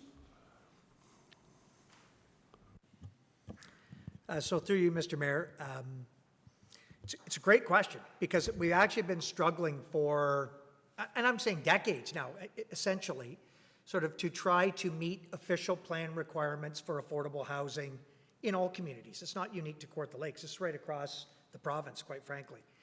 And so the way I see this particular issue is, maybe I'll answer it a different way. It's an opportunity for you as council to impose a direct condition, if you wish, for a particular type of affordable housing. And if it's agreed to and in the development agreement, then you have some leverage if you can secure that. And so the conversation that I've heard, and it was 2 weeks ago as well, is what is an affordable housing unit and what's an attainable or generally affordable housing unit. And so you're using exact benchmarks. I think what staff were trying to convey was it's in your best interest, and it's a provincial interest, to provide true affordable housing. And that has a totally different formula. It's typically rental-based, and it meets that threshold you're talking about. You have that ability to get them, to compel them to agree to that in the development agreement. If not, you would be doing it through your general development approvals, incrementally and ongoing, not just for them, but for every developer that would come to you. And that's what my question is. I don't give that ability to have that conversation up just because it's an MZO, as in opposed to a developer that's gone through the normal process. Thank you. Okay, Councillor Helmsley, go ahead. Thank you, Mr. Mayor. And flying in the face of what I really would like, which is anything that could speed up a process, I do have some questions and some concerns. My understanding of an MZO is that it's done by the minister in special circumstances due to urgency. Is that correct? Through you, Mr. Mayor, I understand that's the test for the minister to satisfy themselves of. Yep. And do we know what the urgency is here to do this? Through you, Mr. Mayor, honestly, I'm not aware. That would be an argument that they would have to put forward to the minister. I'm not sure it's so much, urgency is maybe one component, but I think really it's more if it's of provincial interest is what the kind of language is, and the minister needs to satisfy themselves that it meets their provincial tests for development. For an MZO. I'm not trying to put you on the spot, Mr. Taylor. I just, when I read the information and saw that, you know, the guiding principle was one of urgency, I was scratching my head thinking of the presentations and wondering where the urgency came in other than wanting to get started. Well, and I think what the CAO is referring to is that's a test for the minister. We can approve it on our end or endorse an MZO. If it doesn't meet his test on his end, then he doesn't necessarily, we're not guaranteeing that they're going to get an MZO. We're just as a council approving it on our end, then he has his criteria he needs to meet. So it's not a question for us, it's a question for him. Okay. We're currently doing or going to start a growth management study, and we're also doing an MCR. And I believe there's a task force looking at these things and what our growth is going to be. I guess, I'm not sure if it goes to 2051, but certainly out into the future. By approving an MZO, are we not short-circuiting our own processes and taking units away that won't be there for these groups to, when they do their study? And so aren't we short-circuiting our own task force and our own staff? Through you, Mr. Mayor. So you're correct. We have initiated or started our growth management study process.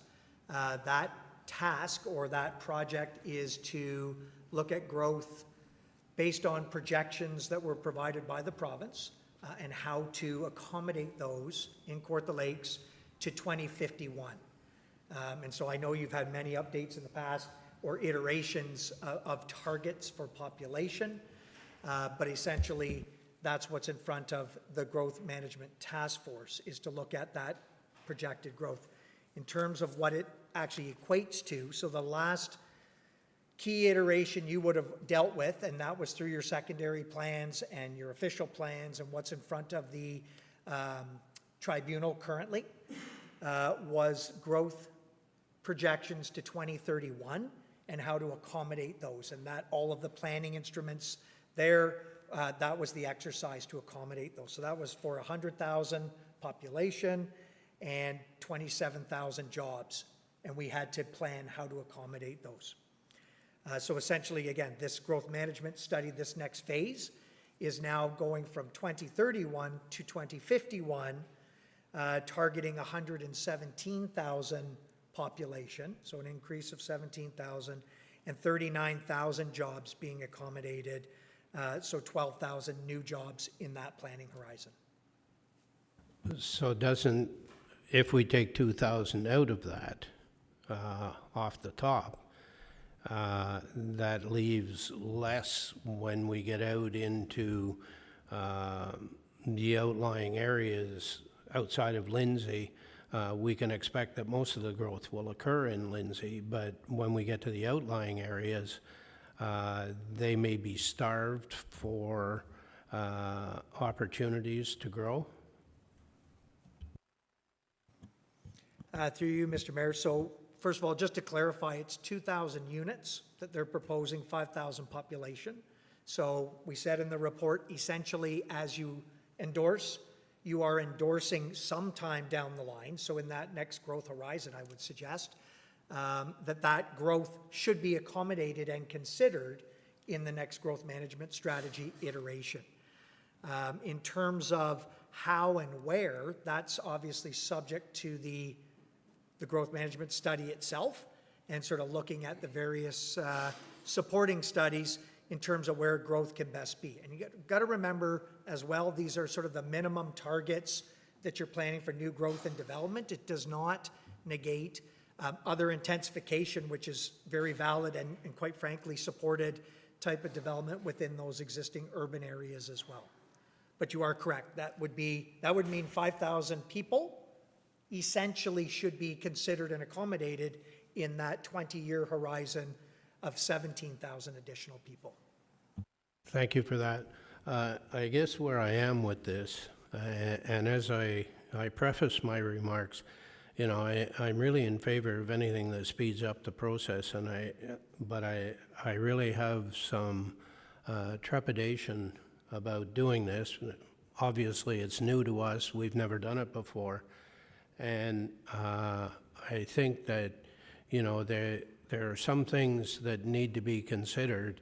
And, you know, I just off the top of my head, I think of legal issues because I don't know what it means to the folks who are in front of the tribunal, for instance, who probably don't have an opportunity to go for an MZO, and what they would feel and how they would feel about maybe if this happens and they could sue the city. I don't know if they can or they can't. It worries me. And I think that one of the deputants today, I think it was Mr. Walsh, I think he had a good idea. I know that I just argued against deferring something, but I think deferring this until early 2022, when maybe we have a chance to look at it more closely, when we have a chance to answer many of the questions that may be out there that we're now hearing from the development community and others, would be a good idea, and that it would serve us well to wait and get some answers and consider all of the implications, because as I said, we haven't done an MZO before, and that doesn't mean we shouldn't do one, but I think we should be as careful as possible that we're embarking down the right road. And I think we already heard from one other developer that they're probably thinking of going the MZO route. So we could be faced with a number of these coming forward. And I want to make sure we get it right, and I want to make sure that we treat everybody fairly. So, Mr. Mayor, I would make a motion to receive this and to defer it until early 2022, till maybe we have information from the growth management study and the MCR, which would indicate how we should go. And whatever happens, I'd like to see this as a recorded vote, please. Okay, well, a motion to defer is not debatable. So if you're moving a motion to defer till the early January 22, then let's deal with that. So I need a seconder for that motion. Councillor Seymour Fagan. It's not debatable.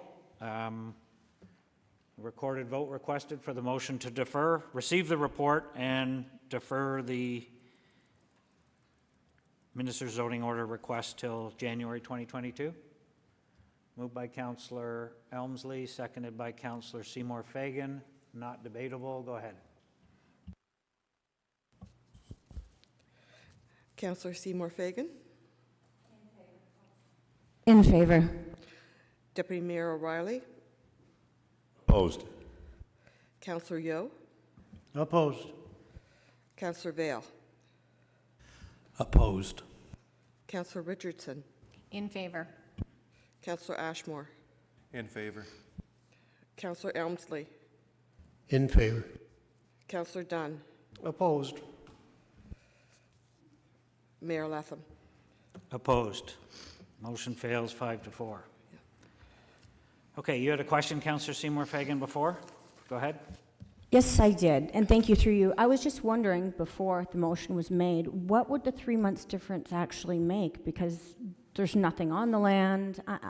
What is 3 months deferral going to make difference to getting an MZO? Because I was very surprised to hear that the Agriculture Committee hasn't even been asked about this. Nobody's been asked about this. It's a minister's zoning order. So it's not gone through the whole planning process. That's when the Agricultural Committee would be asked to comment on it. This is preempting that. We're not anywhere close to that part of the process. Okay, so then they have no choice, and that ag land can be taken away be put immediately into residential land if the minister's zoning order passes that. So I have another question. So if we go into the MZO, and then we go into, I can't remember what you called it, a planning agreement, development agreement. Now, what if they don't do what the development agreement says? We can try and take it away, but the MZO, I would think supersedes us, right? As the developer, as was in the previous report, we would pass a motion to approve an MZO or to endorse it. The minister would make a decision. We make it on a condition as a council that a development agreement be entered into by January, but the minister doesn't put that in. He doesn't add conditions to his minister's zoning order. So it's just a zoning order is what he approves. If by January, as per in the report we had last time, there is no agreement in place, then we would request the minister to repeal the minister's zoning order. But it's not part of the condition that comes from the minister. Thank you. But the minister doesn't have to repeal. That's my question. He can keep it as the minister's zoning order, correct? The minister doesn't have to approve a minister's zoning order because we recommend it, and he doesn't have to repeal it if we recommend that it be removed. Yes. Okay. Councillor Dunn, question? Yeah, I'll give you the motion as printed. The original motion as printed? Yep. Okay, I'm just going to read it for clarification. Yep. That report, Flato Lindsay Community Inc. request for support of a minister's zoning order be received. That City Council supports the request from Flato Lindsay Community Inc. for a minister's zoning order, MZO, on approximately 115 hectares of land immediately east of the Lindsay urban settlement area, and as generally outlined in Appendix B, C, and H to Report CAO 2021-010. Staff be directed to work with Flato Lindsay Community Inc. to prepare a draft development agreement acceptable to both parties, and that the draft agreement be forwarded to Council no later than end of January 2022 for review and approval. Moved by Councillor Dunn, second by Councillor Yeo. You want to speak to it? Go ahead. Yeah, thank you, Mr. Mayor. I think what frustrates, well, I know what frustrates me, and I suspect it frustrates a lot of people in the city. It takes so darn long to get anything done. And part of the reason, you know, and the developers that are arguing against this, they're also part of the problem. Somebody gets approved and then it's appealed, and then we walk it down the road for the next 5 years. If you want to get development, then you've got to allow people to develop. And if the only way we can get there is to take all these appeals out of the mix, and I think that's what we got to do. We got to see if something else works. Now, my hook is affordable housing, and I'm learning a lot more about what affordable housing is. But I truly believe that if somebody comes in and builds a whole whack of houses, then the cost of housing is going to go down. I mean, you know, I'd love to see too many houses for the people that we have to force the price of housing down. And unfortunately, a lot of our developers, they sit on their hands and they wait until it's the best possible time so that they can make the greatest amount of money possible. This is a different way of doing it. This could be just as bad, but if we don't try something new, we certainly know what we have been doing for the last 30 years hasn't been working very well. And this may be, if we get a good, strong agreement in place, and that's why I asked so much information about what the agreement and what we lose, what we give up. I don't think we lose or give up anything in the process as far as demanding things. Just maybe our kids will be able to afford a house when the time comes. And that's my motion. Okay, thank you. Councillor Yeo, do you want to speak to it? You seconded it? Yeah, just briefly, thank you, Mr. Mayor, through you. I believe exactly what Councillor Dunn said, and I also believe that we've been backed in almost to a corner by the development industry itself through their use of the Planning Act and the appeals and everything they're allowed to do, using the Planning Act and using all the tools it has within it. And so why not allow them to use this tool? It's there. Let's support it. Carry on. We'll see what happens at the end of the day, but you know what? I'm not going to lose sleep over it, and I'm sorry. Thank you. Thank you. Councillor Elmsley? Thank you, Mr. Mayor. Again, I guess I have too many unanswered questions to be able to support this. I was hoping the deferral would work, but I guess it didn't, and so I can't support the zoning order. And I'll be requesting a recorded vote, please.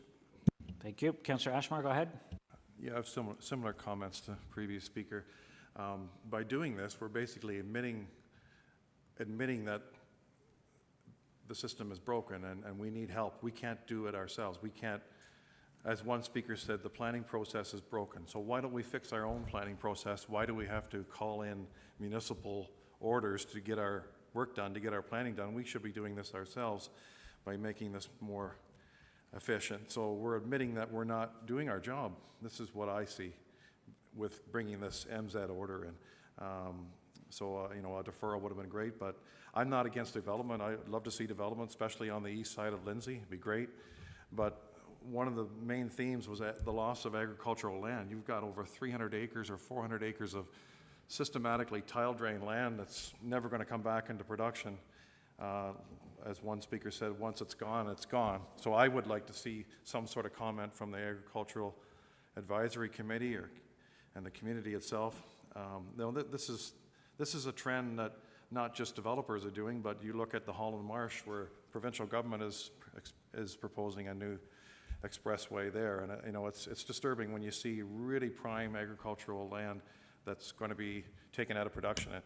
And one of the other things is, when we talked about the east side of Highway 36, I was always told that the provincial policy statement said that would be 20 years before that was developed, and now we're going to be doing it in 6 months, or we're going to be doing it in a few months. So all these rules seem to be changing right now when we're doing this. So what I'm trying to say is that by agreeing to this process, this MZO, we're basically admitting that our system is broken and we can't do it ourselves. So I think we should be getting the planning process working again. So that's where I am. Thank you. Councillor Riley? Thank you. I guess there's many things to be said on both sides. Just to address the previous speaker, we have 3,000 building units on the other side of Lindsay, Tribute Homes building, and they feel as though our planning process is working. Is my understanding that they're not going for an MZO. They may or may not be. So I realize it's within the existing boundaries, and there is a northwest trunk there. Speaking in support of this, I feel as though that we have our best chance with our development agreement. As Director Taylor, as our CEO, Mr. Taylor said, that we have things and we feel as though that it can be supportive. We also have the option at the end, if it isn't, we can request to the minister to withdraw it as well.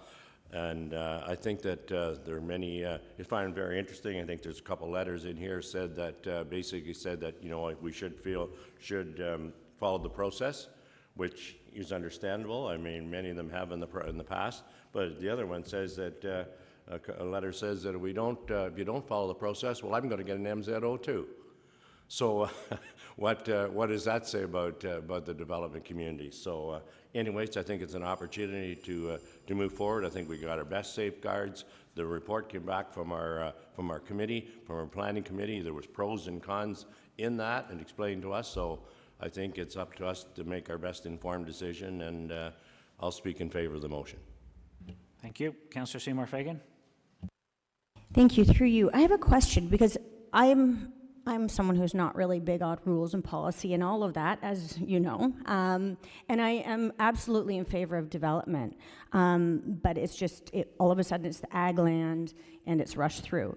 But I have a question. It's actually a political question, and I don't really know the answer, but I was just thinking, are we going to be in lame duck as of January, and so will the provincial be in lame duck too? I'm just wondering, because that means we can't make some decisions, and if we had pushed it back, that means they couldn't have made any decisions. Is that correct? I don't know. We won't be in lame duck until, we won't know if we're in lame duck as a council until nominations close in September. Okay. I don't think the provincial government, some would argue they're in lame duck all the time, but I think their election's in June. I don't think they're in the same boat regarding a lame duck. There is time sensitivity to this, because come January, February, the provincial government is basically going to, I say they're going to shut down, but they're going to get to a point where they're going to start focusing on getting reelected and not so much work. So, you know, I think there is a sensitivity to a time as far as a minister's zoning order. There'll be a point where they'll shut that down and probably pick it up a year later, moving forward. But I don't know exactly what those time frames might be. Okay, thank you. Yeah, because I Does that didn't help? really know. Yeah, it does help, because that kind of confuses me a bit with the lame duck. And, you know, like I said, I'm all for, you know, planning and moving forward on stuff. Do you want to clarify something? So I mentioned the agricultural land has been something that's brought up before, and you mentioned that it doesn't even go. But the agricultural land that is there has been sold by private farmers. This isn't our land.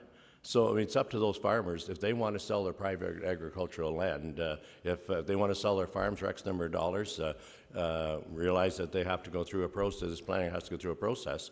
But it's their land, and it's sold, and much of it's bought. Agree. I'm not going to comment too much. I did the last time, but a couple of things. I think it's wrong to say our process is broken, and that's why they're going to minister zoning orders. This is a provincial process. This is not our process. So this is something the minister put in, and come next year they might take it away, and then it's not available. So planning, if there's anything I've learned, is that planning, official plans, it's a convoluted process, and sometimes the worst part of that process is the developers themselves, because they beat each other up from a competitive point of view, and they use the process to their own advantage, obviously. But at the end of the day, it's not our minister's zoning order. It's a provincial thing that a developer is choosing to ask for our endorsement of. And sometimes I think we overthink it, because we talk about the farmland, and, hey, I feel the same way. When farmland's gone, it's gone. And, there's tile drain farmland over in the Northwest Trunk that's going to be developed by Tribute Homes. There's tile drain farmland, the Finney Farm south of us, that one day has been sold and it's going to be farmed. It's in our service boundary. Everywhere around us, and 20 years ago, if you took Lindsay and looked around it, it was all prime ag, and it's now a wider border. Eventually, the only way we can grow as a city, especially in Lindsay, is to develop on prime agricultural land. You could make the argument, do we want to do that right now, or do we want to do that? This is not necessarily speeding up this process a whole lot. They're not going to develop in 6 months. Our agreement that we're going to put in place is that they have to follow the process, the growth management study, be part of that study, and they're going to have to do a lot of work. They are years away from doing anything on this property. They've got to do a servicing. They've got so much work to do to make this develop. So this gets them in the queue. I mean, at the end of the day, this is somebody who's come to our community, and you can agree or disagree. They've come to our community, and from a business perspective, they're asking for a commitment from this council so that they will spend tens of millions of dollars investing in our community. And we're going to hear from developers, and we have, and everybody's got their interest, and I'm not even saying that all of them are wrong. There's a process in place. But we've got somebody willing to spend tens of millions of dollars in our community, and they're asking for a commitment from this council, or an endorsement of a commitment, so that they can be part of that process and then start spending money because they're outside the service boundary. If they start spending all the money and doing all these studies and tests and everything, and then don't become part of that growth in the future, it's all for nothing. So they're asking for the commitment. We commit, they're going to commit to building in this community. You can argue if that's the right way to go about it or not, support it or don't support it, but at the end of the day, we can, and we have an opportunity to get some affordable housing once we drill down on that definition and tighten up what we want to ask for. So I'm not trying to sway you one way or the other. I just think sometimes we overthink it. Some of these developers that are at the tribunal, they're part of the 2031 growth plan they're appealing. This is to 2051. This is 17,000 people, and we're allocating 5,000 of those. This is not taking growth away from other communities. This is just saying out of a future 17,000 people that we have to account for, we're taking 5 of those and we're allocating them to this area, which is right on the east end of Lindsay, which is underdeveloped, which in the future, if you look at how Lindsay's going to grow, we're doing all the development on the west. At some point, we're going to want to balance it out on the east. So we're making that commitment. And I know we can all argue we should do that as part of the studies moving forward, and you're not wrong. But at the end of the day, sometimes we're overthinking it, and I think we just need to either want to go ahead with this or we don't. And I'm glad that we didn't defer it for that reason, because we need to make some decisions, and we're going to do that today and in November and wrap some things up here. So that's all I wanted to say. Is there any other comments? I'll ask Councillor Dunn to sum up. Councillor Ashmore? Thank you. I just wanted to clarify. It was actually one of the speakers up there that said that the planning process was broken. It wasn't myself, but I just wanted to reference that. Okay. No, fair enough. Thank you. Councillor Dunn, go ahead. Yeah, speaking to Councillor Ashmore's remarks just for a second, even us, we pass our secondary plans and they immediately go into appeal. It takes so long to get anything done. I think this is a good plan. I'll know better probably February or March. But right now, in October, I think it's a good plan. I think you should support it. I think it's beneficial to the city of Kawartha Lakes, and I ask for your support. Thank you. And a recorded vote requested by Councillor Elmsley. Go ahead. Councillor Ashmore? As printed, is it? Okay. Yeah.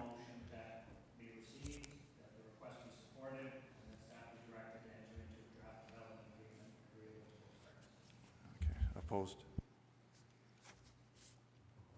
Councillor Dunn? Councillor Vail? In favor. Deputy Mayor O'Reilly? In favor? Councillor Seymour Fagan? Opposed. Councillor Yeo? In favor? Councillor Emsley? Councillor Richardson? Opposed. Mayor Latham? In favor. Motion passes 5-4. Thank you. Did you? Just a follow-up motion that we receive the correspondence from Richard Taylor, SGL Planning and Design, Inc., and James R. Webster. It came in after our amended agenda, so that's why it's in the folder. We don't usually receive Okay, that that's correspondence, fine. just for All our right. information. Just wanted to make sure it wasn't overlooked. Yep, thank you for that. Let's take a 5-minute break, and we'll come back and deal with the rest of the committee of the whole.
Okay, we'll call the meeting back to order.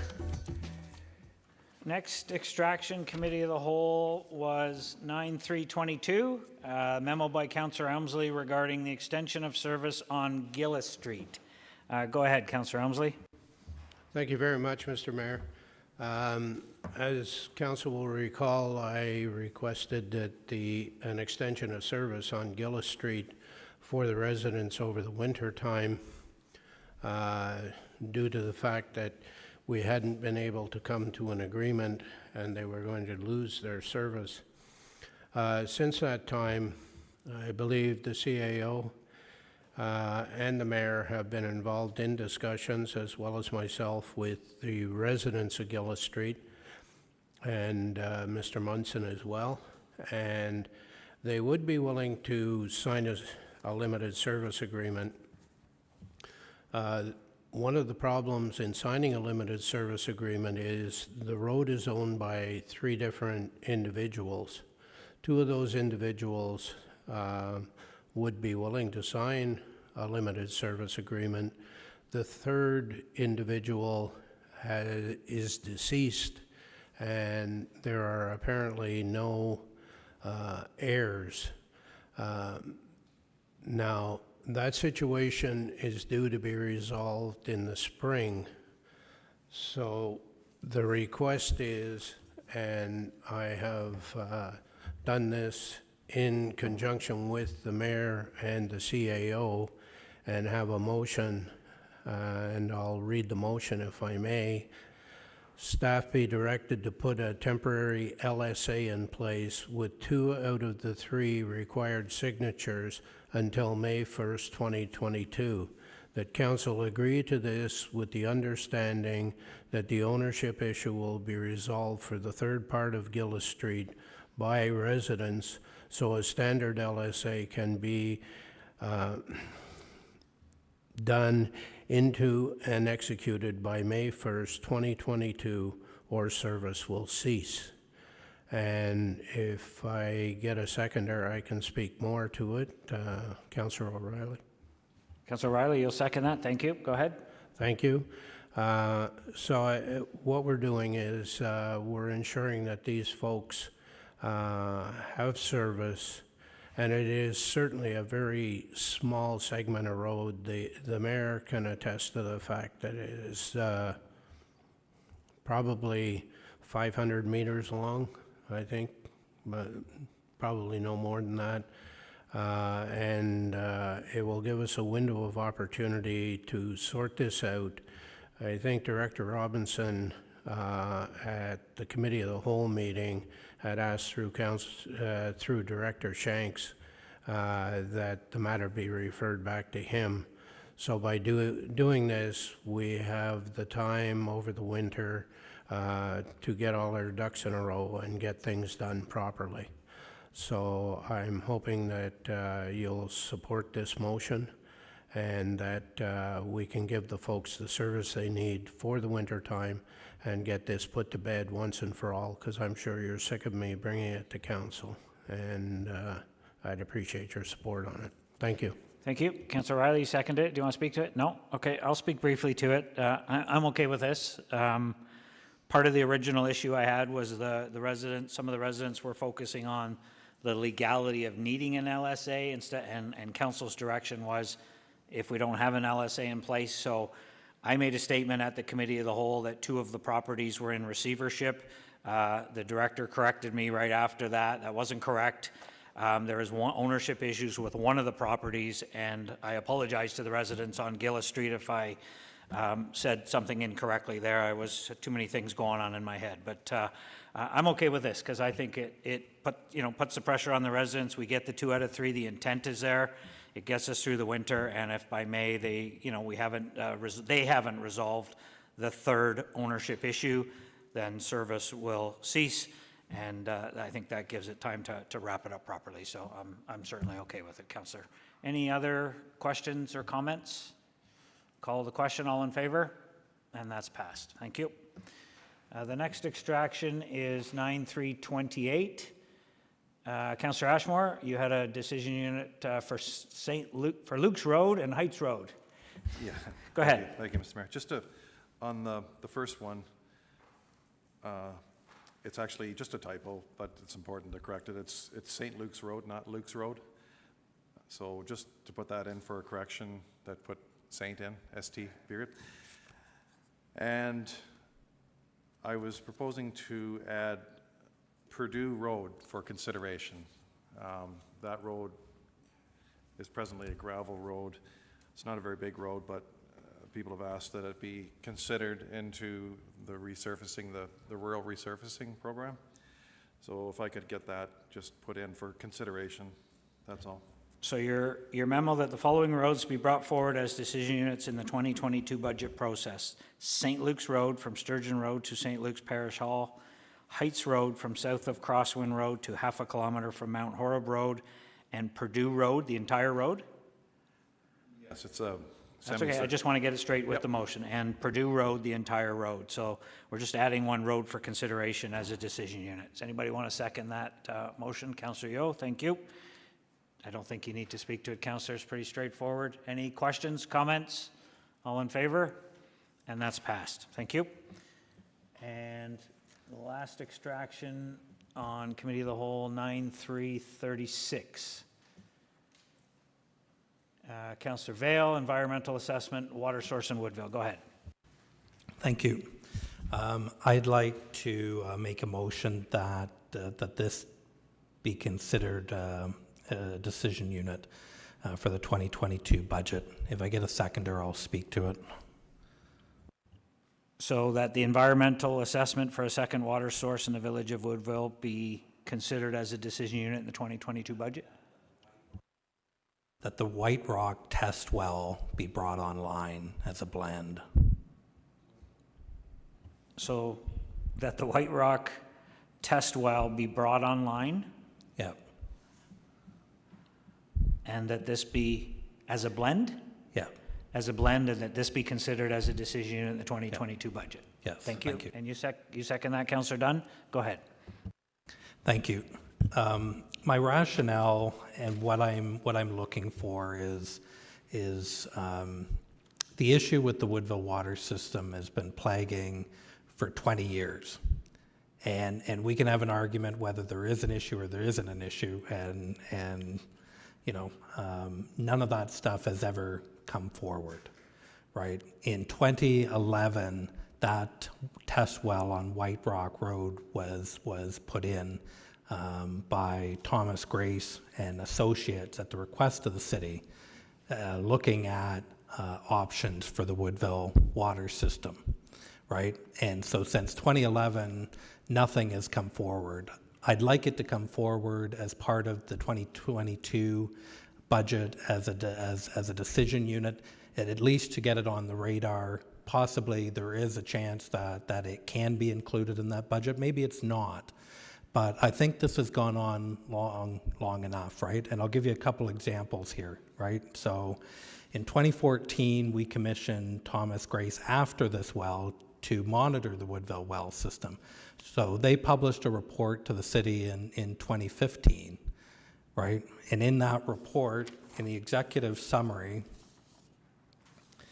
of that, they conclude, the 2014 pumping tests have verified that the Glen Road municipal wells are capable of supporting the anticipated future demand of 140 new connections based on the historical water demands and the projected development plans of the village of Woodville.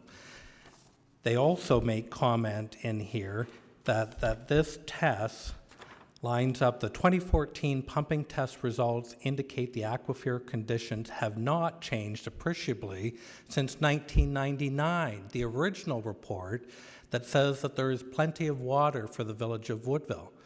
The developments that are in place, Maple Hill subdivision, the Woodland Court subdivision, the Tashiri subdivision, were all approved plans on the Village of Woodville plan in 1999 and were part of the allocation of those wells. We've got two reports that back that up. We also have a test well that says, and in part of this recommendation, Thomas Grace comes out and says, put the test well online. That takes away all your fears. They do come out and say, and it's the same thing, things can happen, right? So they say as part of that report as well, However, due to the inherent uncertainties associated with water demand estimates and historical concerns, it is recommended that any new development be systematically reviewed and approved in phases so that the incremental water demand rates increase and system performance can be evaluated over time, right? That's fair. I get that. Things change over time and there's a possibility for change. But right now what we do and what I'm dealing with out there is the answer is always no. I dealt with a redevelopment of the old feed mill where they came in and it's an old existing lot, part of allocation. And the first thing that was said was you can't connect to water. Well, and we won't let you put a well in because guess what? That goes against the mandatory connect bylaw. And we're dealing with a lot right next door to that was taken off in the mid-70s. It's industrial. It came off of the feed mill property. We won't allow the owner to do a rezoning to residential. Guess what? Because that's what everybody wants. And nobody will buy it because they can't rezone it themselves. Because guess what? Water. We won't do it. I just had a discussion about a gentleman that wants to buy the adjacent old unused farmer's lane to his property within the village of Woodville, in the property boundaries, and we won't allow the sale or the transfer to go through because guess what? The farm behind that is in the village boundaries and future development. But that farmer can't develop it because guess what? Woodville Water. And the story goes on and on and on and on and on. And all I'm looking for is some sort of conclusion. At some point, we need to pick a lane. We're either going to deal with a perceived issue or not. And if we're not, that's fine. I can live with that too. Then hang the sign up that nothing can change in the village of Woodville. That's where I am, and that's what I'm looking for. Thank you. You should say, I was going to stop you, but that's the most you've said in a year, so I'm just going to let you go. You should have saved that argument for budget time, but we'll get it back as a decision unit. Do you have anything you want to add? I have more for Councillor? budget. Yeah. We'll get you wound up for budget discussions. Everybody clear on the motion? All in favor? You better approve it. He's going to be all over you. Okay. Thank you. So we have one extracted committee of the whole report, which was 941, which was a bylaw to regulate parking. So there was a request that the west side of Pleasant Point Road from Rose Street to the northern limit, the water's edge, be added to the amendments recommended in the report. Bylaw had Aaron had no issues with adding it, but we extracted it and added it to the amendment. So the actual report now reads that the report MLE 2021-010, bylaw 2012-173, being a bylaw to regulate parking, Schedule A, no parking zone amendments be received. That bylaw 2012-173, being a bylaw to regulate parking, Schedule A, no parking zone, be amended to add no parking zones at locations outlined in report MLE 2021-010, and that the west side of Pleasant Point Road from Rose Street to the northern limit, the water's edge, be added to the amendments recommended in report MLE 2021-010. You'll move that, Councillor Ashmore? Thank you. Second, Councillor O'Reilly. Any questions, comments? Go ahead. Thank you. One of the other things was that not only was it for, to have access to that boat launch, but there's a school bus that turns around there, and there's always some vehicle that's parked there most of the time. So that's the other reason as well. So I think this will work good. Thank you. Call the question. All in favor? And that's passed. Planning Advisory Committee minutes. I have no extractions. We did have a deputation today regarding item 10.3.2. What is council's wish? No extractions? Then I need that the minutes of the October 6, 2021 Planning Advisory Committee meeting be received and the recommendations included in section 10.3 of the agenda be adopted. Move. Sorry, Mr. Mayor, I'm a little late. About the parking at that property, is that part of the planning minutes? It is. It is. That is item 10.3.2. And so if we do nothing, she will have to turn her front yard into a parking lot? If we do not, it's been recommended by the planning committee that 8 parking places be put in place, and you heard the 2 deputations' comments today. So the recommendation from staff that originally came to planning was for 5. According to the traffic study, a reduction to 5, 3 and 2, 2 for the owners and 3 for the public. The planning committee changed it to 6 for the public and 2 based on concerns for parking, mostly from Councillor Seymour Fagan, knowing the area. So my ask was, what do you want to do? Thank you. Okay. Let me start again. That the minutes of the October 6, 2021 Planning Advisory Committee meeting be received and the recommendations included in section 10.3 of the agenda be adopted. Need a mover and a seconder. Councillor Yeo, Councillor Seymour Fagan. Any questions? All in favor? And that's passed. Thank you. Consent items. So the only extraction I have from consent is 1115. Councillor Ashmore, the opioid and drug surveillance data sheet, you just have questions, right? Okay. Yeah, I'd like to, thank you, Mr. Mayor. I'd like to receive it and I'd like to. Okay, I'm not there yet, but that's, you still want to extract it? Okay. Is there any other extractions from the consent reports? Seeing none, Councillor Elmsley, go ahead. Thank you, Mr. Mayor. Moved by myself, second by Councillor Dunn, that all of the proposed resolutions shown in section 11.1 of the agenda be approved and adopted by council in order that they appear on the agenda, save and except 11.1.5 and sequentially numbered. I'm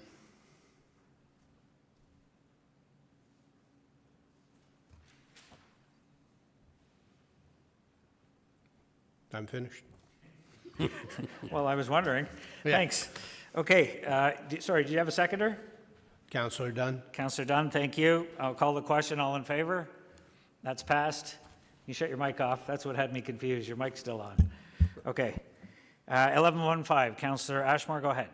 Thank you, Mr. Mayor. I'd like to have a motion to receive, and then I would first and then add a third that, please. Okay, well, what's your motion then? Receive and the motion as printed, and you're going to add another that? Correct. Okay, so what's your other that? Okay. So I would propose that police increase their vigilance in decreasing the access of opioids on our streets and communities, and I'll speak to it as to why I would like to add that as a further that. Okay, I'm not sure that has anything to do with this report, but okay. Anybody want to second that? For discussion, Councillor Yeo. Okay, go ahead. Thanks for seconding it. So when I read through the report, and I want to thank Autumn Campbell, our operational superintendent for EMS, putting this together. And I've been in touch with the author, and I've emailed her, and she got back to me, which was great.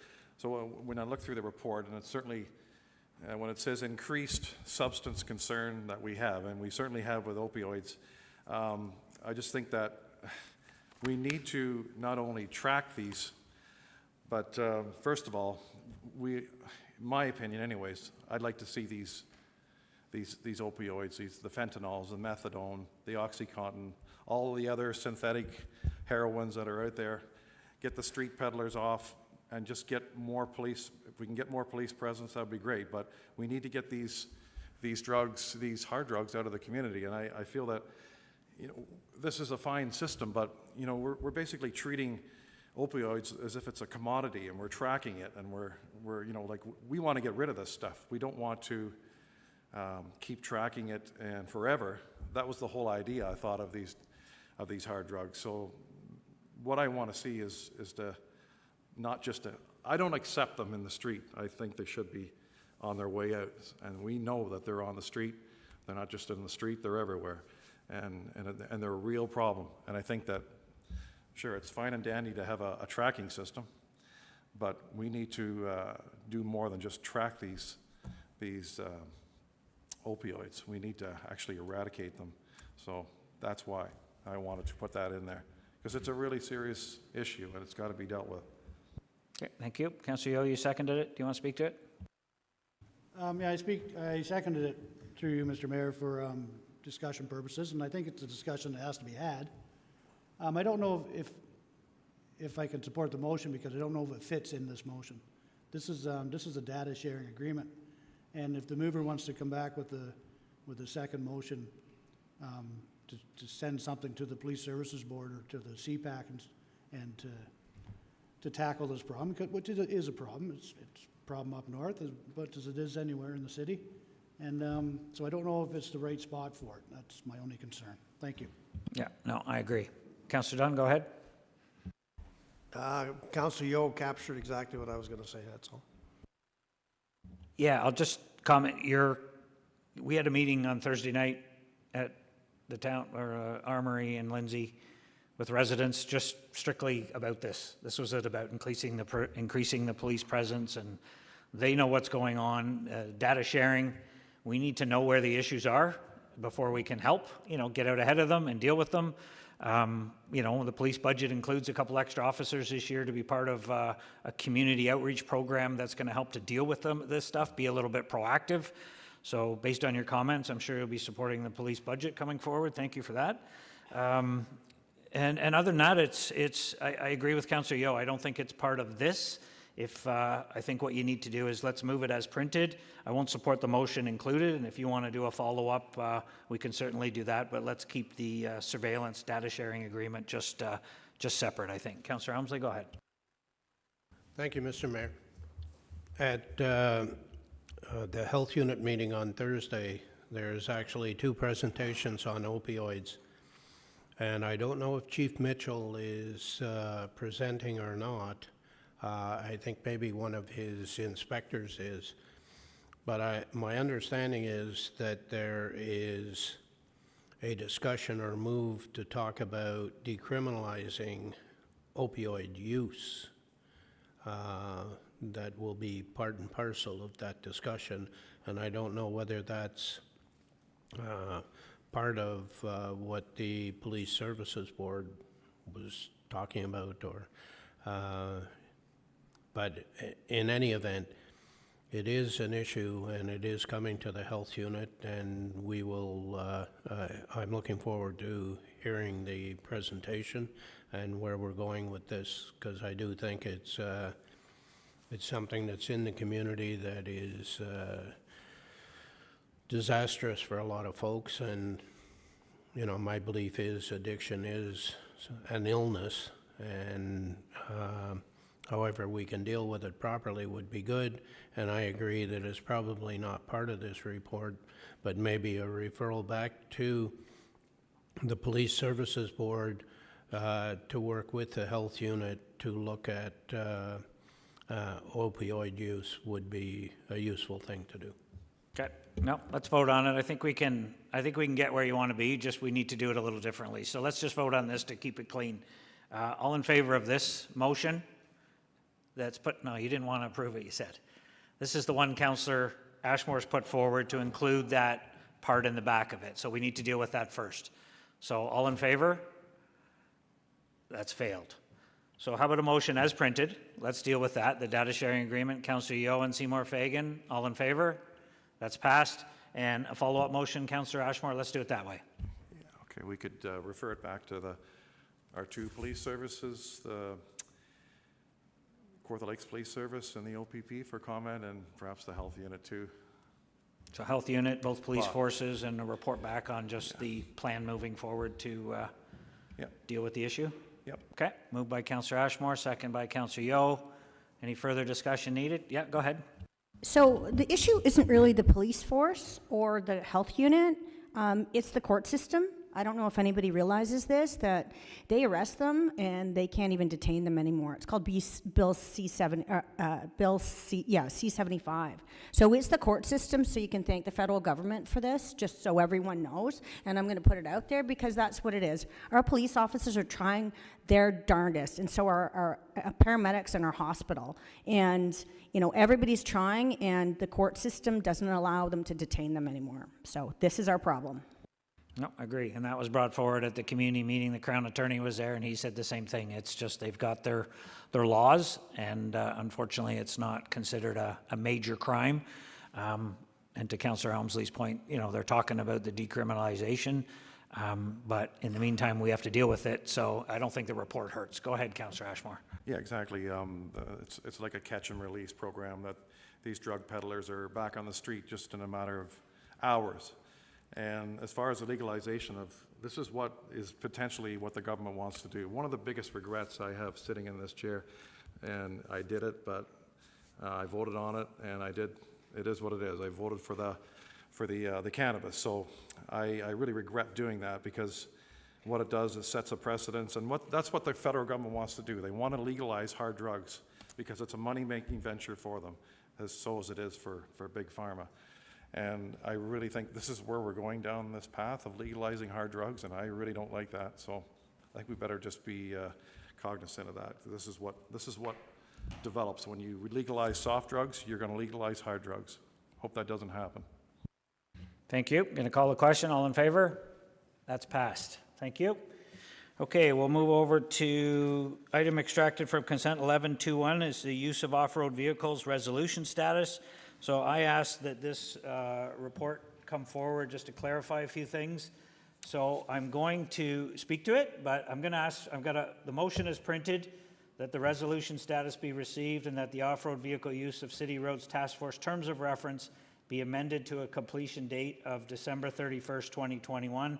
And then I have a follow-up motion, but let's deal with that motion in the report, and I'd like to speak. So if somebody will move that, the first part of it, received, resolution status be received, and that the task force terms of reference be amended to December 31st, 2021. Councillor Elmsley and Yo? Okay. So I asked for this report to come forward. It's just for information. The original terms of reference in the original report were June. The task force mandate expired in June of this year. This council asked the task force to do work in the fall, referred some of the issues to the fall, so we technically extended it that way by extending them and asking them to do it. So a lot of those resolution status that you can see in the report are to be wrapped up by Q4 2021. So this recommendation sort of ties in with a lot of those requests, and I think it just makes everything transparent.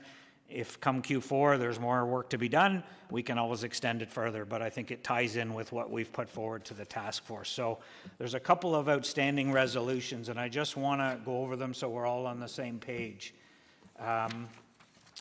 There's a whole process of what came forward, what got referred back, and then the rationale on table 1. So the use on rural roads was referred to the task force for review in September. That is an outstanding resolution ongoing at the task force. There was a resolution that the Bethany-Ganaraska connection be deferred to the task force review in September for a report back in Q4. That's an ongoing task force assignment. They haven't reported back yet. There was the route in Bobcaygeon deferred to September review for a report back in Q4. That's an outstanding resolution.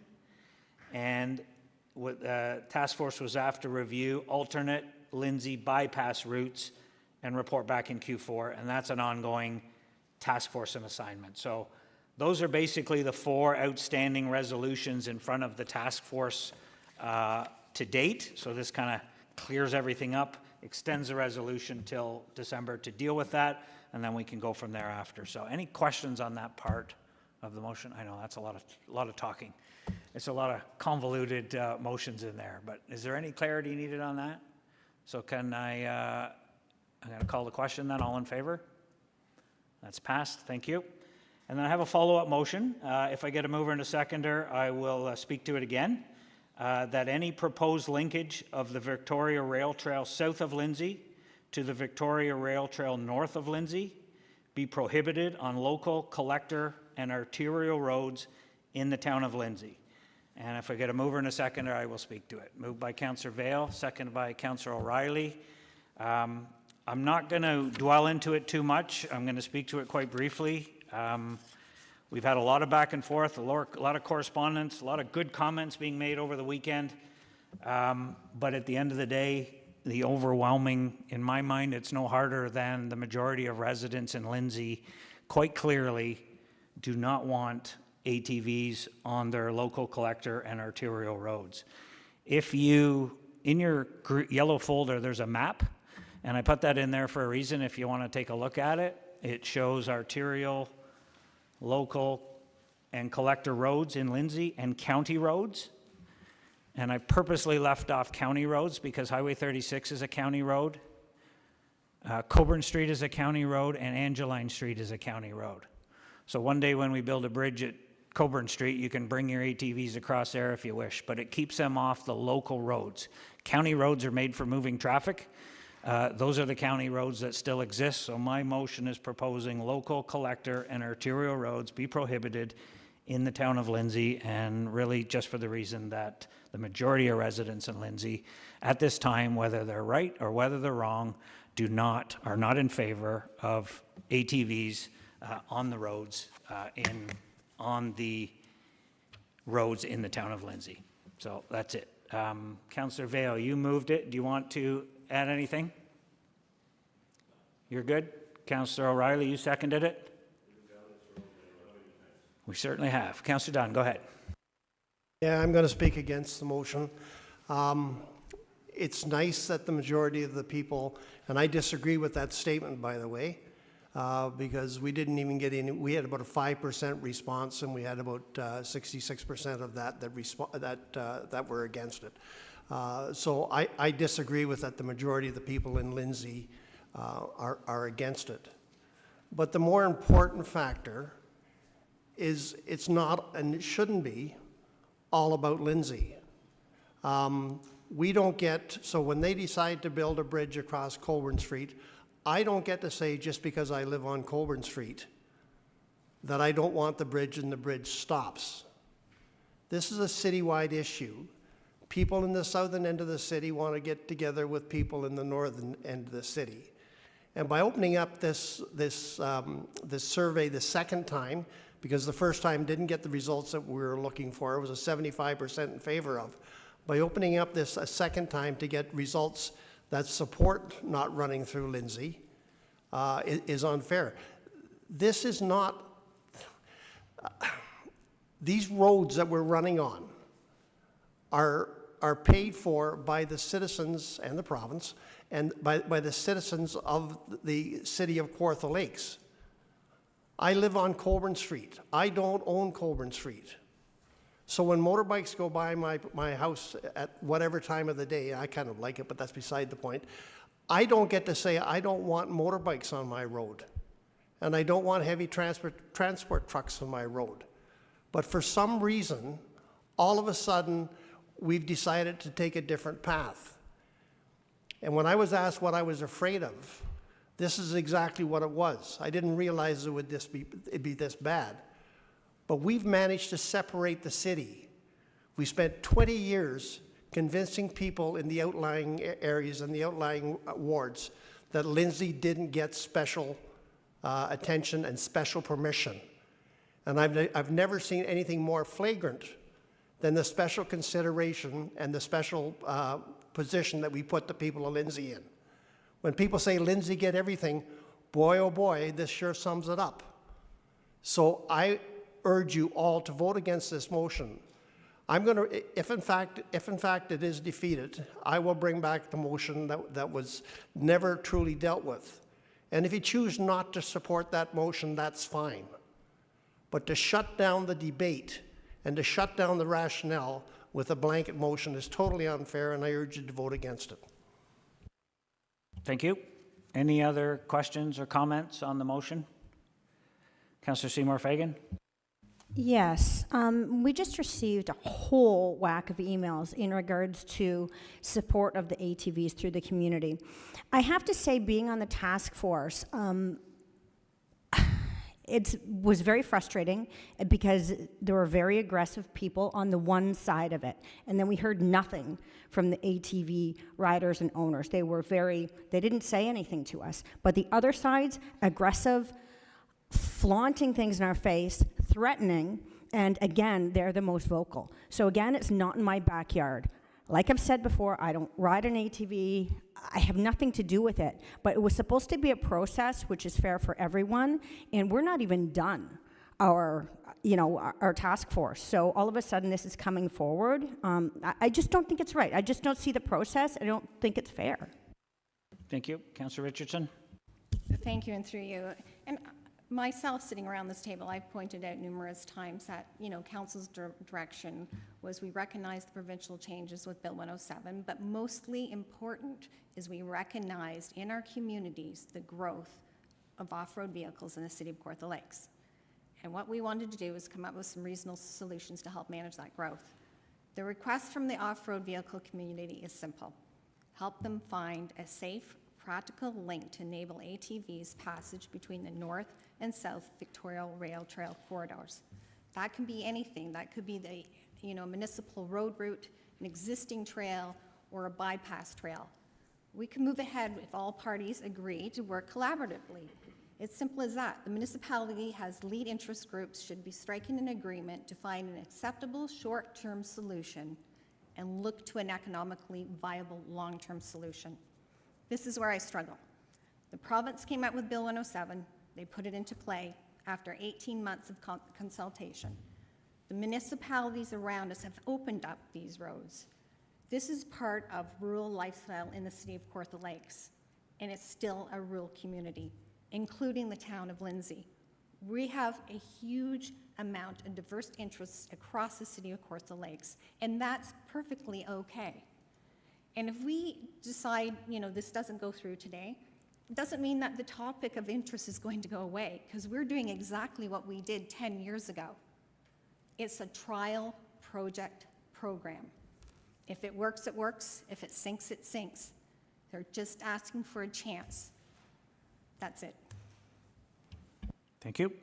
Any other questions, comments? Councillor Riley? I just want to be brief because we've had all the comments before about what's the health unit or all the other kinds. But no other municipality in Ontario our size allows ATVs basically through it. The only one I saw was basically Wasaga Beach, was anything that was close to our size. So we're not, we're ATV owners. The mayor rides on the trail. Other people, we've had ATVs on our farm all our life. Just because we're having a discussion and we disagree doesn't mean we're against the ATV Association. We know it's going to increase. We know it's something that's here to stay. You can talk to the dealers, they can't get enough of them.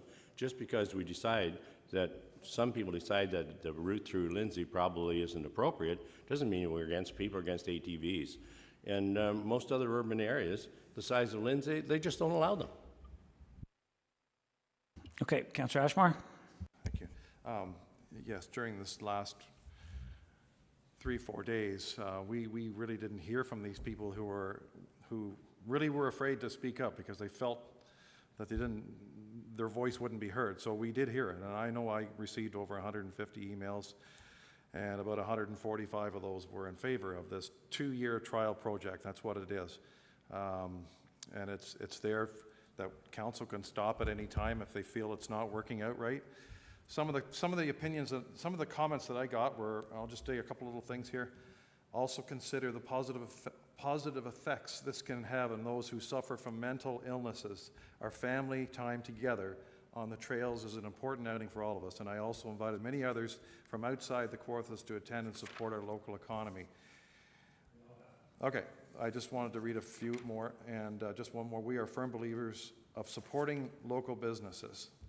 So many of these are saying not just the same thing, but there's a theme there that, here we have an opportunity. This is about family. This is about supporting our community, and how this is how we're going to unite our municipality if we agree to this. Well, first we have to defeat this motion. But you're talking about 20 kilometers an hour. I can walk faster than 20 kilometers an hour. I mean, what are people afraid of? I mean, it's a trial basis, and they don't have anything to be afraid of. That's the thing. Would you rather have an ATV go by your place, or would you rather have would you rather have, bad things happen to your community? I think the ATVs are a very positive thing for your community, not only business-wise, but money's important, but it's not as important as people's well-being, their livelihood, their health and welfare, and their mental well-being. So here we have an opportunity. We've always kicked this down the road. We've always been looked at that we've never done anything here. And this is our chance. I sense it in the air. This is going to happen in the next few minutes, that we can finally be the council that's going to do this and not just be, so negative. We got to be positive here, and this is what we're going to be. Thank you. Okay, I'm going to sum up. Any other questions before I sum up? Then we'll do a recorded vote, please. Yeah, I don't agree. I don't disagree with any of the comments. And, it's funny because, well, the only comment I agree with was the continual spin from Councillor Dunn about the surveys. We're kept doing surveys till we get the answers we want. I'm not even going to comment on that. You know what? Mr. Mayor, point of personal privilege, seeing as you mentioned me by name, you've done nothing but sow division in this city since this topic came up. You sit there and you play both sides of the coin. You sit there and you say, I'm in favor of it, and then you rig the system so it fails. So if you're going to center me out as putting spin on it, recognize the own spin that you put it on yourself. Are you done? Thank you.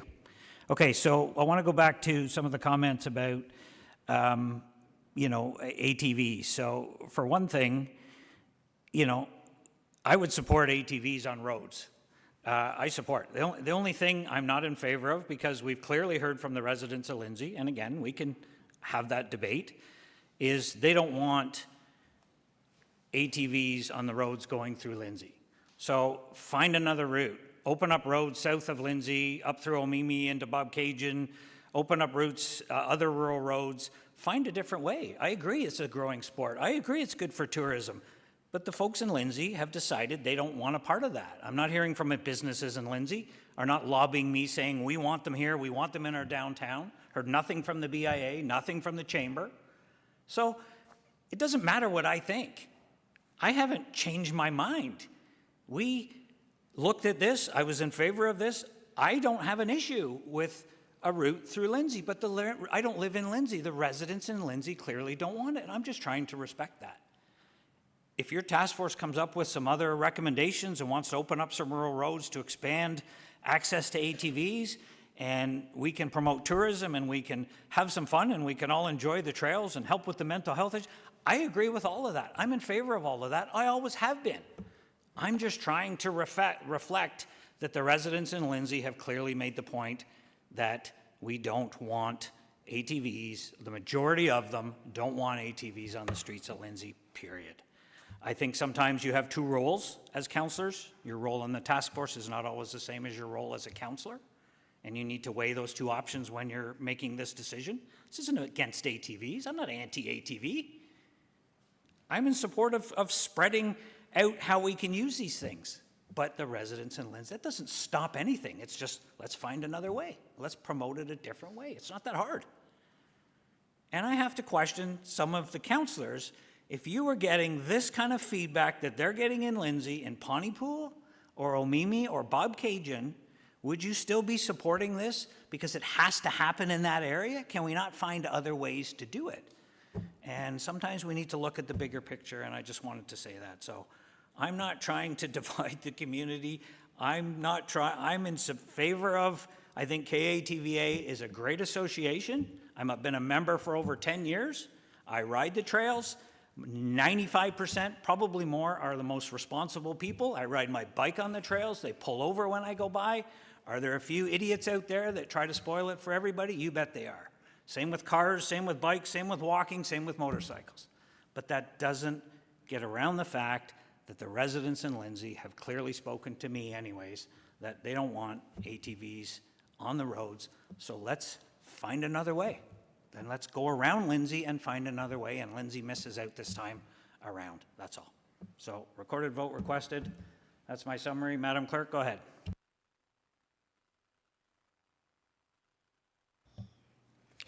Councillor Bale? In favor. Councillor Dunn? Opposed. Councillor Ashmore? Opposed. Councillor Seymour Fagan? Opposed. Deputy Mayor O'Reilly? Favor. Councillor Richardson? Opposed. Councillor Elmsley? In favor. Councillor Yeo? Opposed. Mayor Latham? In favor. Motion fails 5-4. You had a motion, Councillor Dunn. You want to deal with it? Thank you, Mr. Mayor. That the proposed route for off-road vehicle pilot project to provide access through Lindsay for all terrain vehicles, being the Victoria Rail Trail VTR railhead at Logie Street to King Street, King Street to Lindsay Street, Lindsay Street to Wellington Street, Wellington Street to Victoria Avenue, Victoria Avenue to Elgin Street, Elgin Street to Angeline, Angeline Street to Thunderbridge Road, Thunderbridge Road to the VTR rail head be approved. And if I get a seconder, I can speak to it. Can we just add to be implemented in the spring of 2022? Certainly. It's got to get signs up and it closes in another month. Sure, so, that's fine. Okay. Moved by Councillor Dunn, second. Councillor Seymour Fagan. Go ahead. The conversation has been had 1,000 times. I truly do not believe they're noisy. I don't believe they're dangerous. Some of the remarks we received, we had a guy that rode them for 40 years. He rode them for 40 years and he argued against them as being unsafe. Worked for the MNR. Never once did he put in a hazardous work and refuse to work because they're dangerous. And never once was there ever, that I've been able to track down through OPSU, was there ever an issue raised about them being unsafe for unsafe work conditions. So it's fine, like they run on all surfaces, they're all terrain vehicles. No, they're not designed to be ridden on roads. But roads is sometimes the way you get from one place to the next. It's a 2-year pilot project. If in a year and a half from now, and if I'm still here, and it hasn't worked, I'll be the first, like I'll be right along with everybody else. I'll say, no, it's time to shut the program down. I think people are afraid that it will work, but let's give it a try. I ask your support for this motion. Thank you. Second by Councillor Seymour Fagan. Do you want to speak to it? No, well, just briefly, I just wanted to say thank you for everybody on the task force because this hasn't been easy for anyone and back and forth and back and forth. So thank you to Councillor Dunn for steering this in all the different rough waters. So just thank you. Thank you. Any other questions, comments? Recorded vote, please, Madam Clerk. Do you want to sum up? Do you want to add something, Councillor Yo? I just wondered, this is the same motion we had before that failed. Do it have to pass with 2/3 or? This motion was a committee of the whole recommendation, and that committee of the whole that got extracted by Councillor Dunn and was never dealt with. Oh, okay. So Gotcha. it's not a reconsideration. It's here at council to be dealt with. Okay. Thank you. Did you want to sum up, sir? You're okay? Madam Clerk, go ahead. Councillor Elmsley. Councillor Seymour Fagan. In favor. Councillor Yeo. In favor. Councillor Vale. Opposed. Councillor Richardson. In favor. Councillor Ashmore. In favor. Deputy Mayor O'Reilly. Opposed. Councillor Dunn. In favor. Mayor Latham. Opposed. Motion passes 5-4. Thank you. Okay, so let's go over to petitions. Item 12.1, petition regarding clean, smoke-free air. 17 signatures, complete electronic petition with 17 signatures and complete copy of paper petition with 8 signatures from Arlene Johnson and Jules Desjardins. So I would suggest we receive and refer to fire and bylaw. This issue came forward from the previous fire chief, and council choose to do nothing with it in an urban area. So we'll refer it back to fire and bylaw. I've spoken to them and refer it back to them as part of their ongoing review. Mover and a seconder for that. Councillor Elmsley, second by Councillor O'Reilly. Any questions? All in favor? That's passed. 12.2, a petition regarding opposition to the potential construction of a bridge connecting Somerville Concession Road 3 across the Burnt River. A complete copy of the petition with 20 signatures is available at the clerk's office from Brad McEntee. I'll suggest a motion to receive and refer it to the consultant, the second crossing process, which is actually coming back at the November 2nd Committee of the Whole meeting in Fenelon Falls. So moved by Councillor Yeo, second by Councillor Seymour Fagan. Questions? All in favor? That's passed. 12.3 is a petition regarding existing docking in Cedar Glen. A complete copy of the paper petition with 40 signatures is available at the clerk's office from Fred Davis and Lori Davis. Again, I would suggest a motion to receive and refer to the November council meeting. That's when the docking policy is coming back for a final decision from council. Moved by Councillor Ashmore, second by Councillor Seymour Fagan. Questions? All in favor? That's passed. Thank you. Bylaws. Councillor Vale, we don't need to extract any bylaws, Madam Clerk? Nothing changed. Councillor Vale, anybody have extractions for bylaws? No. Go ahead. Moved by myself, seconded by Councillor Richardson, that the bylaws shown in section 14.1 of the agenda, namely items 14.1.1, 2, and including 14.1.11, be read a first, second, and third time, passed, numbered, signed, and the corporate seal attached. Thank you. All in favor? That's passed. We have a bylaw extracted from consent, a bylaw to amend the bylaw 2012-173, being a bylaw to regulate parking in the city of Kawartha Lakes, Amendment 19.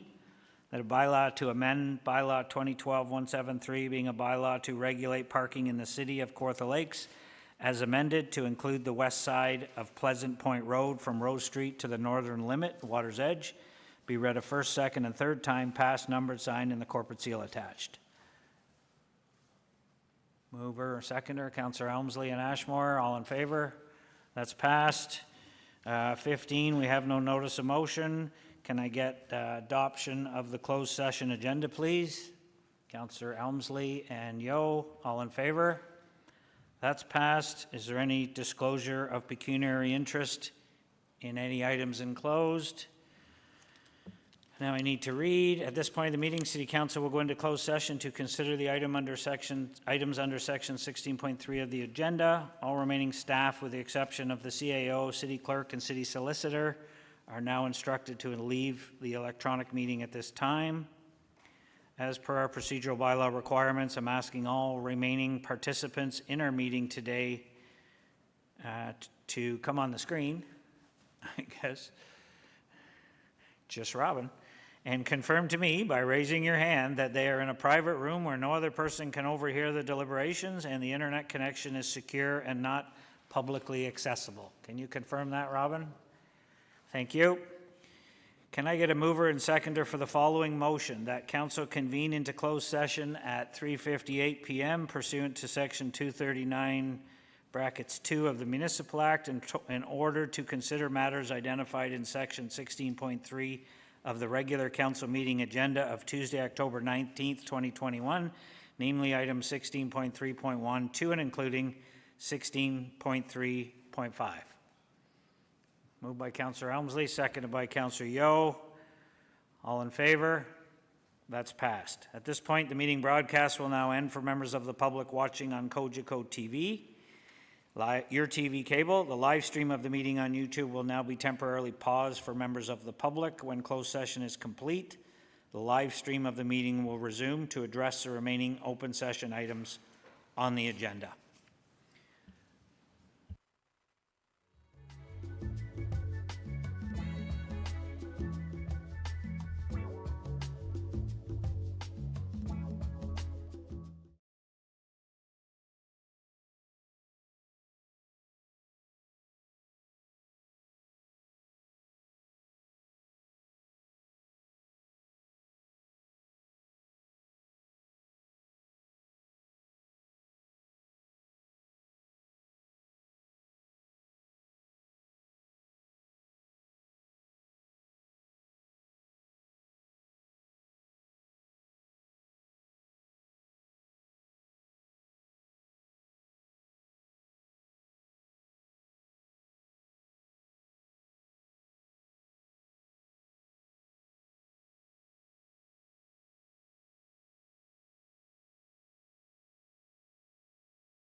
Matters from closed session. Go ahead, Madam Clerk.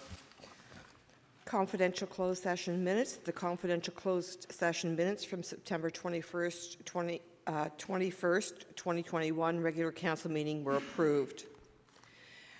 Agenda item 16.3.2.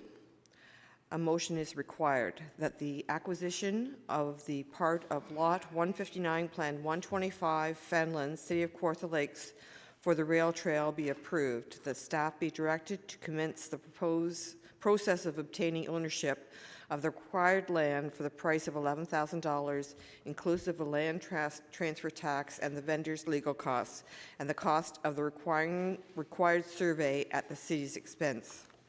That all costs associated with the transfer be drawn from the property development reserve, that the mayor and clerk be authorized to execute any documents and agreements required by the approval of this decision, and that the necessary bylaw to transfer the title to the land and dedicated the transferred land as a road be forwarded to council for adoption. Thank you. Moved by Councillor Elmsley, second by Councillor Dunn. Thank you. All in favor? That's passed. Go ahead. Item 16.3.3, a motion is required that Athol Hart be appointed to the Cultural Centre Feasibility Task Force as the representative from the Kawartha Lakes Culture and Heritage Network for the duration of the existing term of council ending November 14th, 2022. Thank you. Moved by Councillor Seymour Fagan, second by Councillor Dunn. All in favor? That's passed. Item 16.3.4, a motion is required that Janice Robinson be appointed to the Kawartha Lakes Committee of Adjustment for the duration of the existing term of council ending November 14th, 2022. Moved by Councillor Yeo, seconded by Councillor O'Reilly. All in favor? That's passed. Item 16.3.5, a motion is required that Tim Wilcox be appointed to the Kawartha Lakes Drainage Board for the duration of the existing term of council ending November 14th, 2022. Thank you. Moved by Councillor Vale, second by Councillor O'Reilly. All in favor? That's passed. And the clerk's just informed me, based on the direction from the regarding ATV access in Lindsay, that you want a motion. What would it say? That the bylaw regarding ATV access in Lindsay be amended to follow council's direction? Does that work? Nope. Just tell me what you want. It's the intent. Does that work then? Yes. Be amended as per council's direction for ATV access in Lindsay? Yes. Okay, so we just need a bylaw, that follow-up. You'll move that, Councillor Dunn, second by Councillor Yeo. Any questions? All in favor? That's passed. Okay, confirming bylaw, Councillor Ashmore. Moved by myself, seconded by Deputy Mayor O'Reilly, that a bylaw to confirm the proceedings of a regular council meeting held Tuesday, October 19th, 2021 be read a first, second, and third time passed, numbered, signed, and the corporate seal attached. Thank you. All in favor? That's passed. And a motion to adjourn. Councillor Yeo, seconded by Councillor Elmsley. All in favor? And that's passed. And we have a budget meeting for agencies next Tuesday at 1 o'clock. Don't forget, you don't need to wear your hockey jerseys. Thank you.